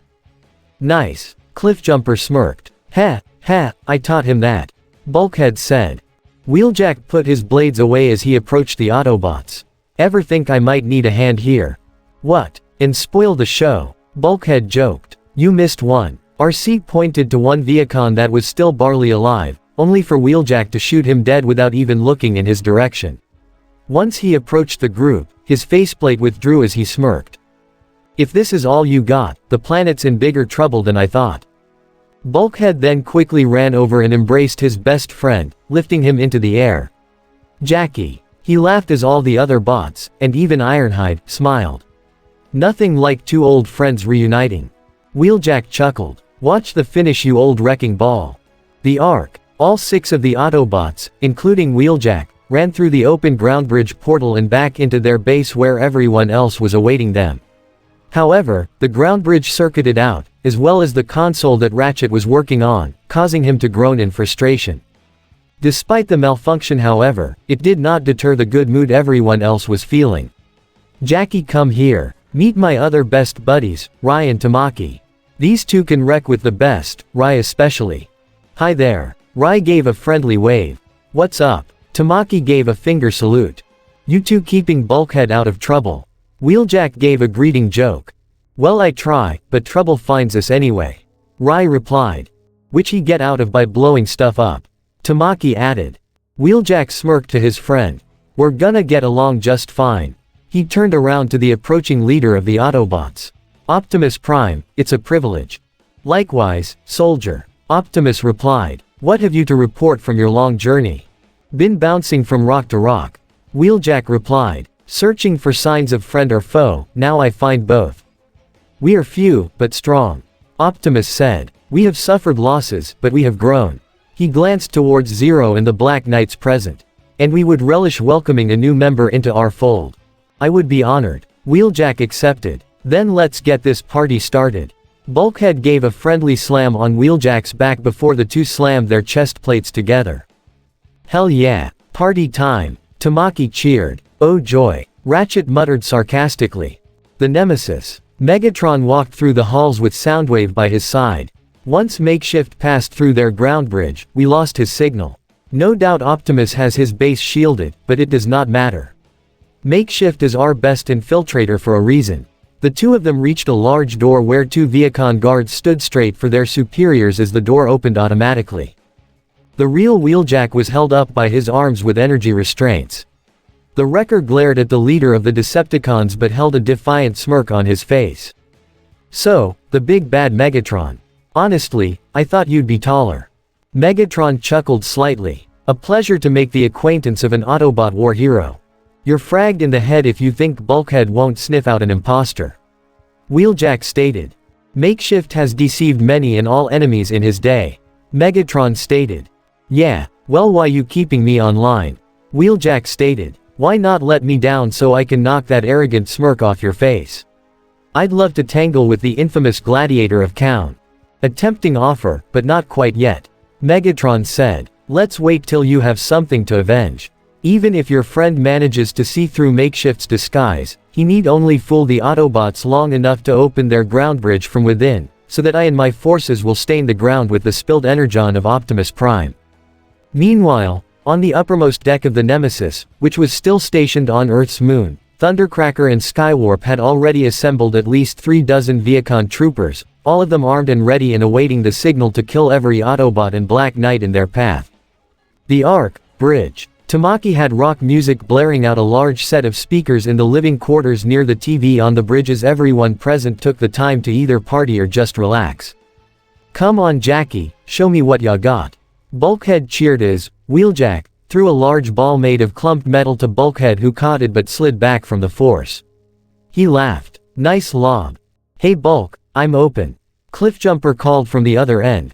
Bulkhead threw the ball towards him and Cliffjumper was able to catch it, but he slid back almost the wall from the force. But he laughed all the same, clearly enjoying himself. Back to you Wheeljack. Cliffjumper lobbed the ball towards the unknowing imposter, who was able to catch it and keep up his act. So, you guys play catch or what? Colin asked as she sat on a stack of boxes next to RC, referring to Bulkhead, Cliffjumper, and Wheeljack's game. It's called lobbing. RC explained. The favorite pastime on Cybertron, especially among the warrior class. As the music and lobbing continued, Ogi and Rai both sat down with some sodas near Bumblebee. Tamaki previously offered beer, but Rai and Colin were still underage. Come on guys, this is a party. Tamaki exclaimed. Let's see some moves. I don't dance Tamaki, you know that. Ogi said, perfectly fine with sitting on the couch with some root beer. What about you kid, you wanna show some moves? Tamaki offered to Rai. The amnesiac youth shrugged. Oh, what the hell? He stood up and began to perform a popular dance move that seemed rather obvious for the current situation. Of course, the robot. Ogi chuckled slightly. Rai made all the typical moves with his arms as he continued to dance, the robot. Tamaki even changed the station to blast out some technical music to go with the theme. Fixit himself rolled in and began to perform similar moves. I believe this is what you humans call, bring it down. Fixit said as he did his own interpretation of the robot. Something like that, Ogi said. As both Rai and Fixit performed the robot, Bumblebee decided to join in, mimicking Ray's moves. Colin shook her head with an amused smile as she noticed a bots and one person were missing. Hey, where's Zero? Or Optimus or Ironhide? Zero's in his room right now. RC answered. Optimus and Ironhide went to speak with some new recruits. They're not much party people. They went to Japan. Colin asked. But I thought the ground bridge was down while Ratchet's fixing it. They both drove outside. RC responded, causing Colin to look in surprise. We can handle being underwater, we don't need to breath. Bulkhead caught a lob from Cliffjumper. Coming at ya. He threw the ball at Wheeljack, but he failed to catch it as it slipped from his fingers and smashed hard into the wall, causing all music and dancing to stop as everyone looked in surprise. Do you mind? Ratchet exclaimed over the Ark's communications via the TELETRAM1 link. I am attempting to perform sensitive calibrations here. I can hear you all the way from the ground bridge bay, so please keep it down. Sorry Doc. Cliffjumper contacted back. We'll keep it down. He looked towards Wheeljack. He's a good bot, a bit tightly wound. I can see that. Wheeljack responded before picking up the lob and passed by Fixit, who wheeled his way closer towards him. If I may, Wheeljack, it's an absolute privilege to have you here. Fixit stated. Having two wreckers is going to be instrumental in our future chattels, battles. It's no problem. Wheeljack responded. So, you and Ratchet built that ground bridge from scratch? Not exactly. Fixit answered. It's actually our space bridge system, but the Ark's systems were damaged in the crash, so we had to downgrade to conserve power. So, would the space bridge still be working? Wheeljack asked. Possibly. Fixit said. However, it would need an excessive amount of energon to reach the capacity of a space bridge, which we do not have. So, we cannot go back to Cybertron. Just out of curiosity, how far can you go? Like say, the Earth's moon? Wheeljack asked. Fix-It placed his servos on his chin. Maybe. It is still pretty far and will need a large amount of energon, but I suppose it is possible, just not right now. Something wrong? Wheeljack asked. We had a pest issue a while back. Fix-It answered. Ratchet is doing one final checkup to make sure there are no problems. What if you need to use it? Wheeljack wondered. We can't yet. It's going through the defrag process, and if we were to interrupt that process, it could cause irreparable system damage. Fix-It explained. So, how long will the defrag take? Wheeljack asked, his tone being weary. Shouldn't be too long. A few hours, possibly. Fix-It replied. Wheeljack walked away, doing his best not to look annoyed. Makeshift was one to usually work quickly and efficiently. He didn't like staying incognito too long, but it seemed he didn't have much choice. Looks like he may need to have a backup plan, just in case. However, Makeshift didn't notice Zero in the shadows just outside his own personal quarters. Lelouch had been there to call Nunnally to tell her that he would be arriving late tonight and she should just have dinner without him. However, as he left he heard Wheeljack's conversation with Fix-It and something felt off about it. Why was he so interested in the ground bridge? Naturally anyone would want to know about their means of transportation, but Lelouch noticed something in his tone that contained a hint of urgency. Was he in a particular hurry? Why mention the moon? One thing was sure, something wasn't right. The Nemesis. We still didn't get any word from Makeshift. Skywarp questioned as he and Thundercracker stood with the many Viacons on the deck of the Nemesis. It's been hours since he went with the Autobots. Maybe there is an issue with the base. Thundercracker assumed. Perhaps their ground bridge malfunctioned. He should at least transmit the coordinates so we can bomb the place. Skywarp exclaimed. I'm so pumped I can't stand it. We wait for Lord Megatron's orders, Skywarp. Thundercracker told his fellow Seeker. We're already on thin ice with him given the stunts Starscream pulled with us. But that's Starscream's fault, not ours. Thundercracker complained. That may indeed be true. The two turned around in surprise to see Megatron himself walking onto the deck with Soundwave by his side. Both the Seekers and all the Viacons stood at attention for their master. Starscream may indeed bear more responsibility for his blunders, but you two didn't even seek to inform me. There is no command but mine, is that clear? Yes, Lord Megatron. Thundercracker and Skywarp both said simultaneously as they bowed. Though you were right in worrying for Makeshift. Megatron acknowledged. His disguise may be flawless, but he won't fool the Autobots forever. The Ark, the bridge. So, there we were. Bulkhead told the story to Ogie, Colin, Tamaki, Rai, and Fix-It. Even Cliffjumper, RC, and Bumblebee were listening from the side. No communication, low on energon, surrounded by cons, so what does Wheeljack do? He excitedly asks the Black Knights as they looked in excitement as well. Tell M. Jackie.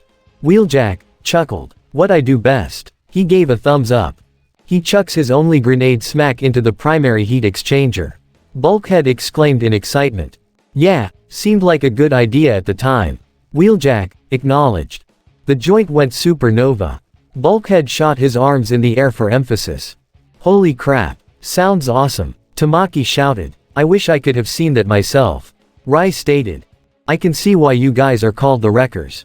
Ogie smiled in amazement. Damn, talk about going out with a bang. Colin commented with a smirk. Yes. Fix-It said with his own tone of excitement. I have seen the records of that battle myself, but to hear the situation being described in such detail, it makes me wish I had seen it firsthand.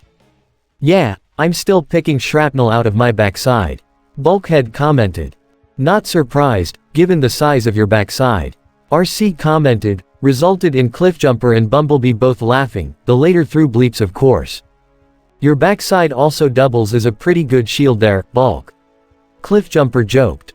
I sure as hell can't wait to sick this guy on Britannia. Tamaki gestured his thumb towards Wheeljack. He's gonna wipe the floor with them.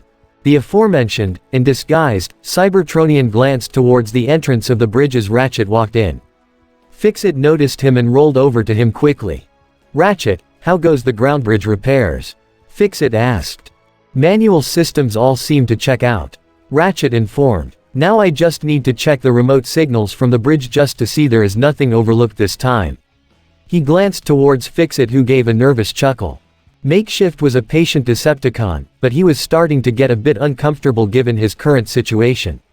He was in a derelict ship with only a few ways out that he knew offhand. There was also the fact that he hadn't seen Zero around, who was still lurking somewhere on the ship. Though he may be human, he was able to outmaneuver Starscream's plan back at the hotel jacking, so it would be best not to underestimate him. There it is, Jackie's signature. Bulkhead continued to tell his friends. One grenade, one shot. He glanced at his friend for a moment in concern. Hey, you alright? What? Wheeljack questioned. You don't seem like yourself. Bulkhead said. What do you mean? I don't know, you seem quiet. Bulkhead explained. I've been stuck in a can too long. Wheeljack replied. I should go topside before I get stir crazy. Sorry pal, but we're underwater.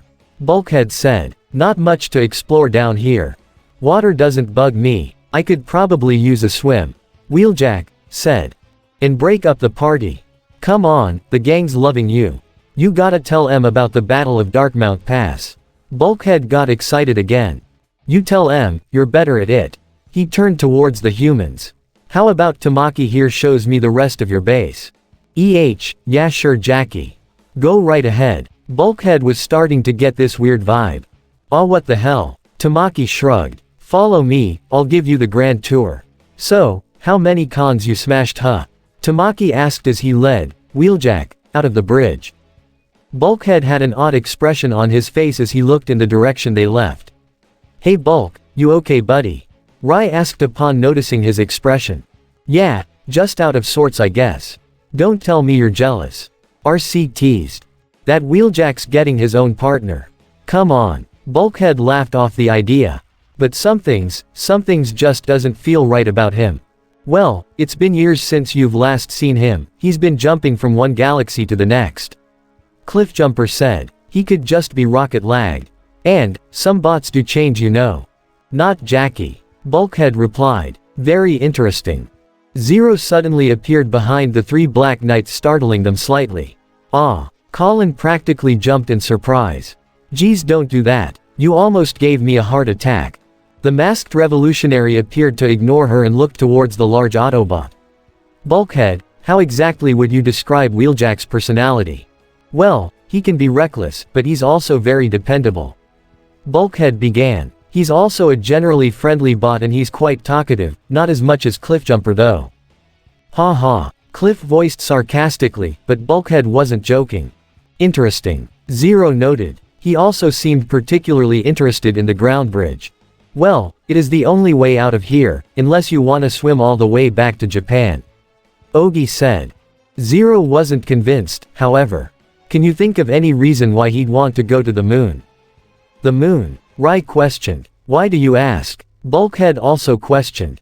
He asked Fix-It if it was possible for the ground bridge to reach the moon, as if there was something there he wanted to reach or to bring here. Zero theorized. That got the other bots and Black Knight's attention. I might not know Wheeljack, but I can't help but get this feeling about him.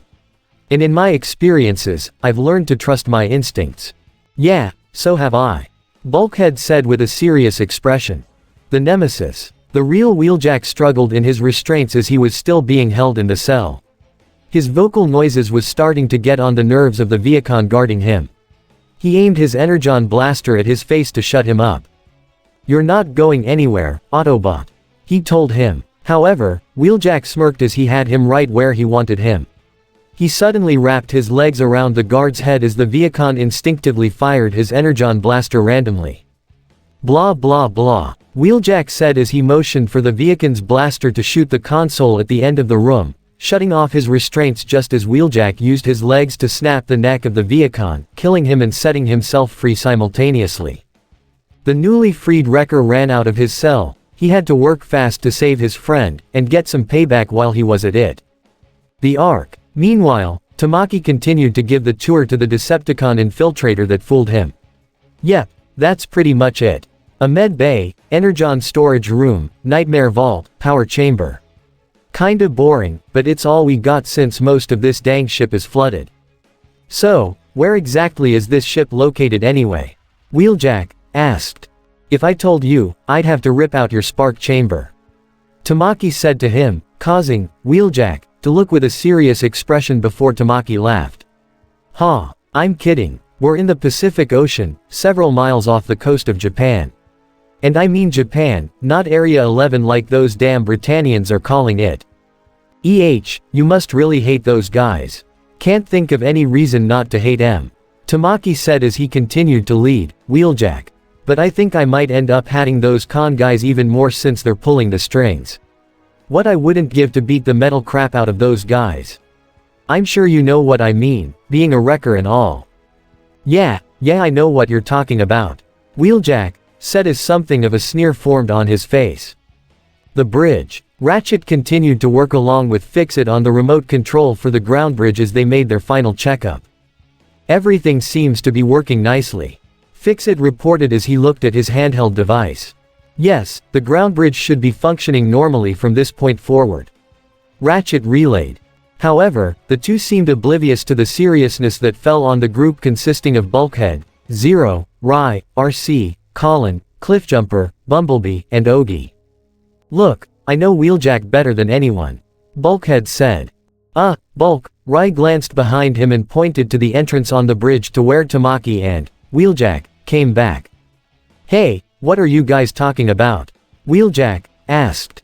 About you. Zero said. You're quite the competent warrior, Wheeljack. You've faced off with more than your fair share of Decepticons, so it's safe to assume that you must have a fearful reputation amongst them. Well, of course, I'm a wrecker. So, it would seem a little odd that they only sent a handful to intercept you when you arrived here on Earth. Zero began, causing Wheeljack to look at him suspiciously. One would think they wouldn't have underestimated you.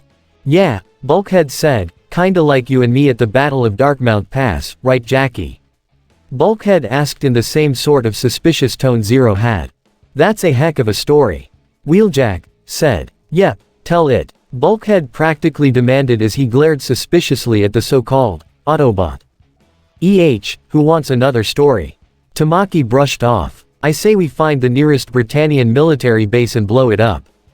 Colin put a hand on Tamaki's arm as she shot him a serious look. It wasn't a glare or anything that told him to shut up, but it was something that caught Tamaki by surprise. That sort of look on Colin's face told him that something was wrong. I'm not sure I tell it, Bulkhead exclaimed. Wheeljack glared slightly. Fine, you wanna live in the past, Bulkhead. He began to tell the story with everyone listening.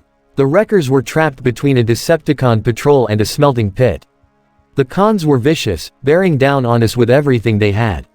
Me and Bulkhead engaged the enemy, left them for scrap. Then I made us a way out, using their backsides as stepping stones to cross the molten metal. Isn't that how it happened? Yeah, that's exactly how it happened. Bulkhead said. Except for one little thing, he glared at the imposter. I wasn't there.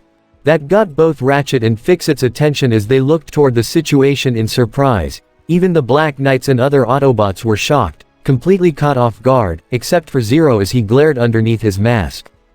I knew it. I had already left the wreckers to join up with Optimus. But you wouldn't know that if all you did was access Wheeljack's public service record. Bulkhead stated. So why are you so interested in our ground bridge? Zero questioned. Want to reunite with your master? Or maybe you're bringing him here, Decepticon. Wait, hold on. Tamaki exclaimed. This guy is a. Colin however pushed him out of the way just as Makeshift reached down and ended up grabbing Colin instead and quickly backed away just as RC, Bumblebee, Cliffjumper, and Bulkhead pointed their energon blasters at him.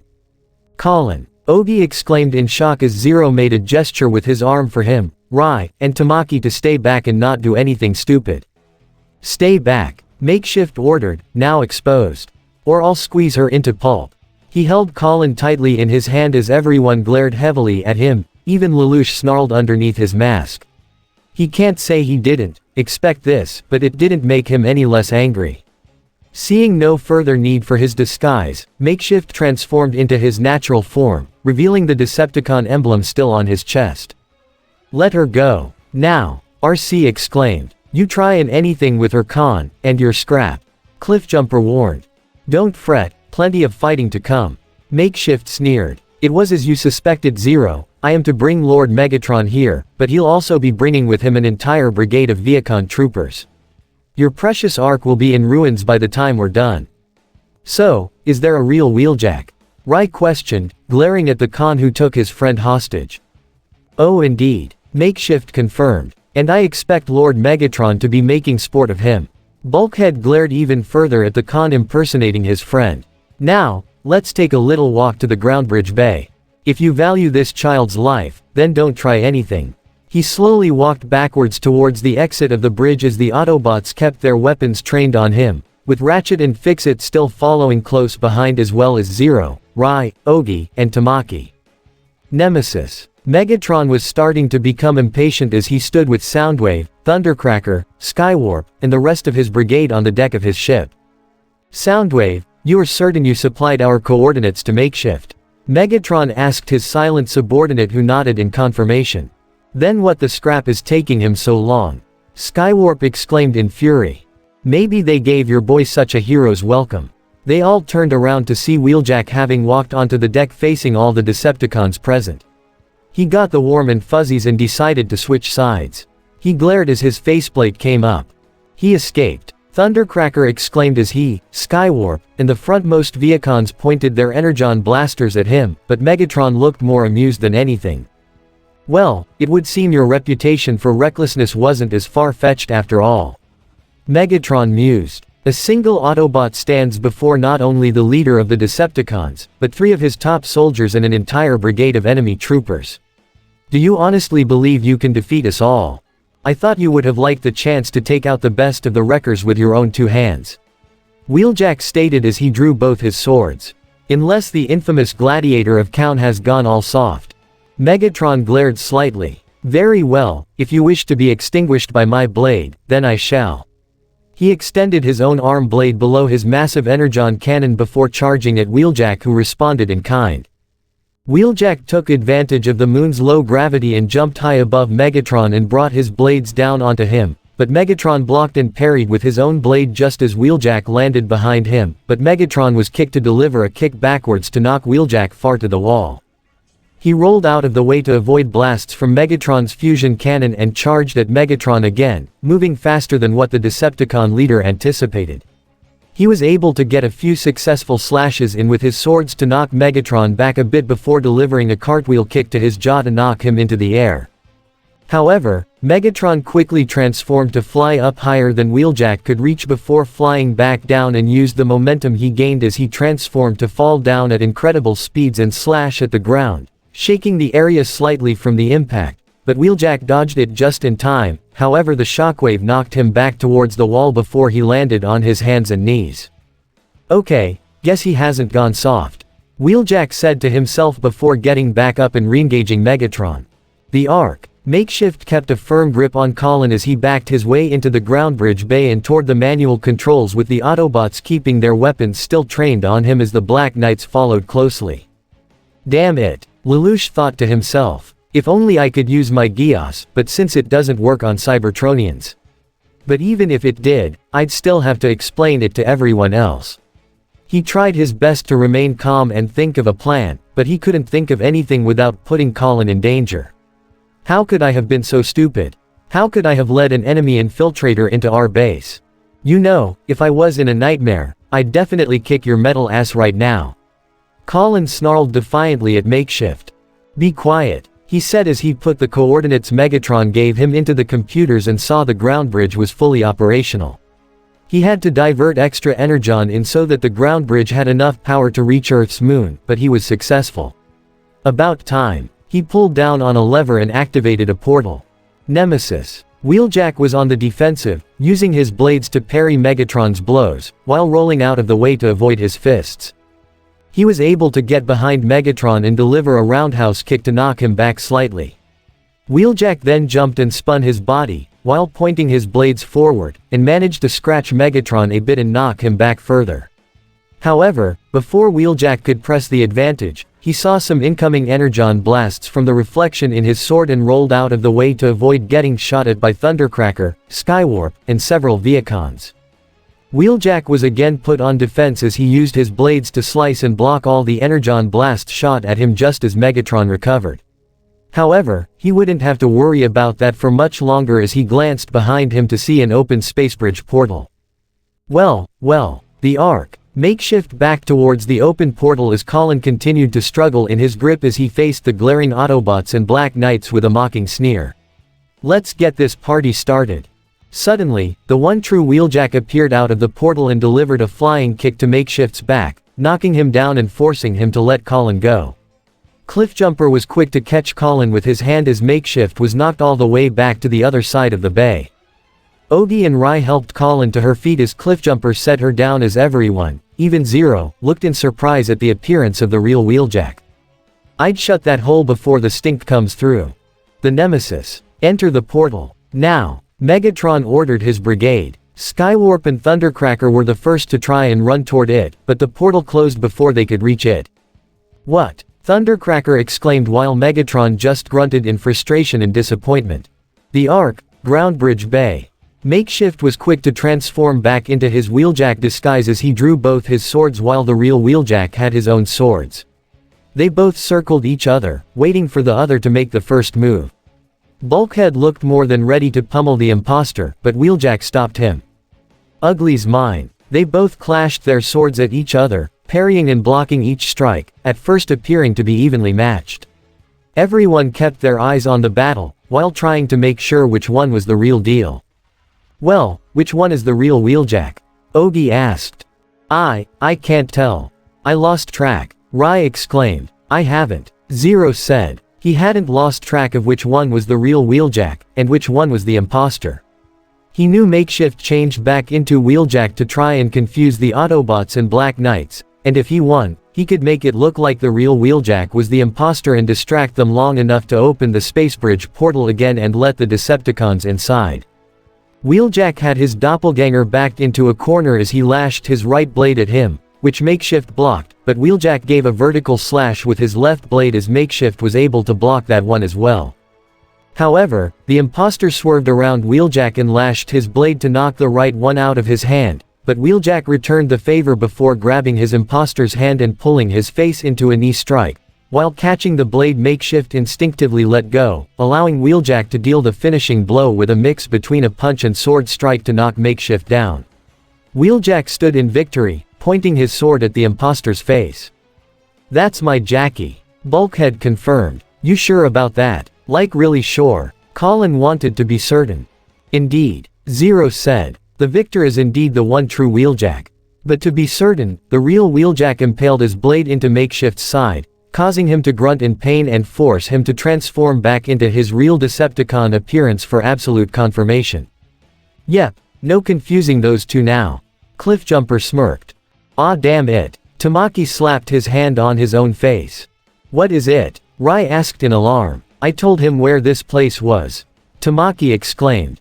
Oh, that's an easy fix. RC pointed her energon blaster at Makeshift's face. Wait. Wheeljack held out his hand. I got a better idea. He smirked at Makeshift's fallen form. The Nemesis. I can't believe it. Skywarp ranted. We were so close. So close. How could we lose? Megatron would have slapped him silly just to shut him up, but before he could, a spacebridge portal opened in the exact same spot, causing him to look in surprise and suspicion. Did Makeshift actually manage to pull it off? Or was it something else?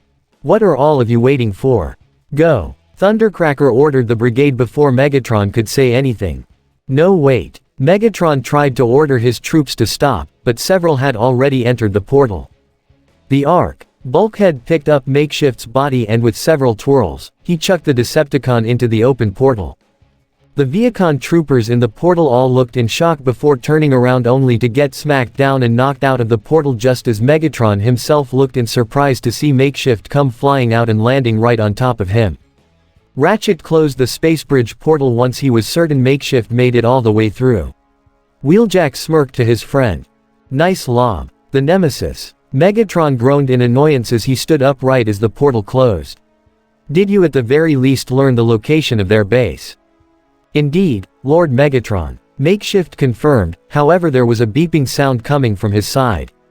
It's in the Ark, just outside. Megatron looked in surprise to see an active bomb attached to Makeshift's side. Thundercracker and Skywarp noticed as well. Scrap! Thundercracker exclaimed. Everyone back. Now! Both he and Skywarp transformed and flew away. Megatron would have demanded Makeshift reveal the location quickly, but it was too late. The countdown had already hit 0, so he had to transform and get some distance to right as Makeshift finally noticed the bomb. Oh no! Boom! Asterisk. A large blue explosion erupted, killing pretty much all the Viacons in the assembled brigade. Fortunately, Megatron, Soundwave, Thundercracker, and Skywarp were able to escape the blast and landed on the moon's surface a bit away from the Nemesis.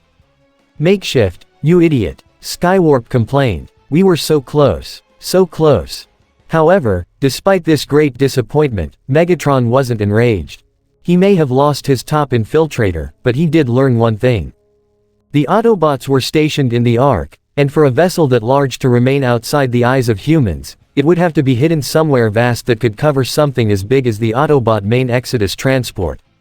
But, finding it would still take time. However, he and Soundwave alone still knew of Zero's true identity, so he still had that trump card up his sleeve that he would keep close for the time being. Only thing to do next is wait for the Autobots and Black Knights to make their next move against Britannia, and this time, Megatron will be ready for them. The Ark, the next day.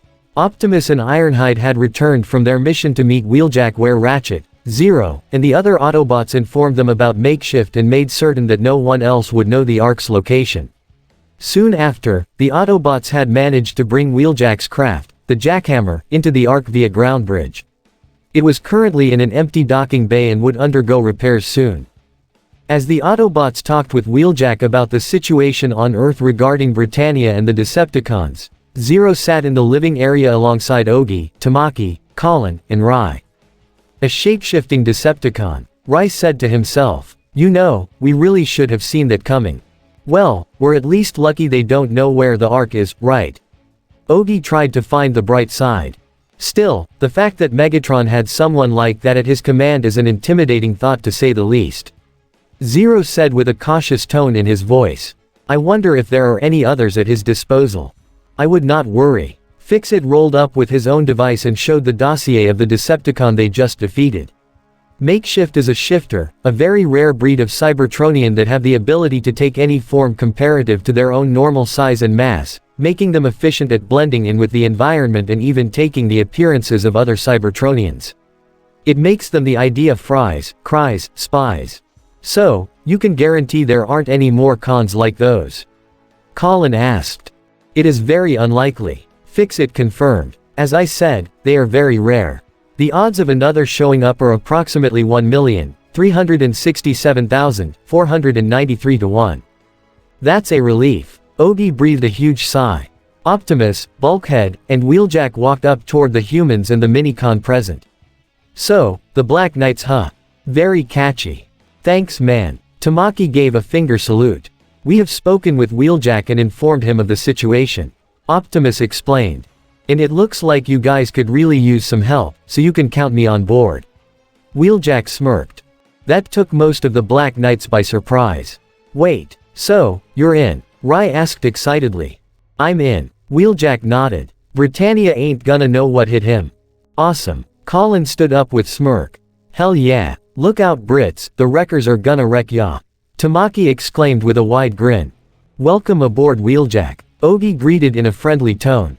Wheeljack nodded as he looked towards a certain Black Knight. So, Rai is it? Bulkhead says you're a natural fighter. I'd like to see some of that myself. Rai had a smirk that mirrored Wheeljack's. Well, let me show you. He quickly climbed down and was about to lead Wheeljack to the Nightmare Vault, but the wrecker had already transformed into his vehicle mode, a white, red, and green sports car resembling a Lancia Stratus, something that Rai was amazed with. Whoa, you got a vehicle mode already? Yep. So, what did you think kid? Wheeljack asked as he opened his door. Rai gave a laugh as he got into the driver's seat. I think you have great taste, Wheeljack. And I also think we're gonna get along just okay. He said as Wheeljack drove off while Bulkhead smiled at the thought of his two buddies already hitting it off. Hey Zero, you got a minute? Bulkhead asked the masked revolutionary. Of course. He nodded as he walked along a catwalk to the side, far away from where the Black Knights could hear their conversation. So, how does it feel to have an old friend back? It feels great, Bulkhead said. He's not only a kick-ass fighter, he's a really dependable guy. Sure, he can act like the loner sometimes, but whenever you need him, he'll be there in a heartbeat. I'm counting on it, and I'm happy for you, Bulkhead, I really am. Lelouch spoke the truth. He knew what it felt like to reunite with an old friend from the past, thinking about Suzaku. Though he was still a bit upset that his friend was a pawn of Britannia and the Decepticons, he still hoped he could find a way to change his mind, but Suzaku was nothing if not stubborn. Hey, also, and don't take this too hard, but I kinda told him about you. Bulkhead said, causing Zero to look at him in surprise. His eyes widened underneath his mask as Bulkhead leaned in close so the Black Knights couldn't hear. I told him who you were, what happened to you and your sister, and about your Geass too. I see, Zero said. Look, I know how you feel about all that, but Jackie's my buddy, I'm not keeping secrets from him. Bulkhead stated. I understand. Thought I wish you would have run this by me first. Zero said with a sigh. Yes, sorry about that. Bulkhead chuckled slightly. So, how'd he take it? He was a bit surprised at first. The large Autobot explained. But he understands. He doesn't care who you are or where you come from, if anything he's sorry for what happened. Like the others said before, the Wreckers took the most dangerous missions, but not all of us came back, and to be honest, I haven't seen any in years till now.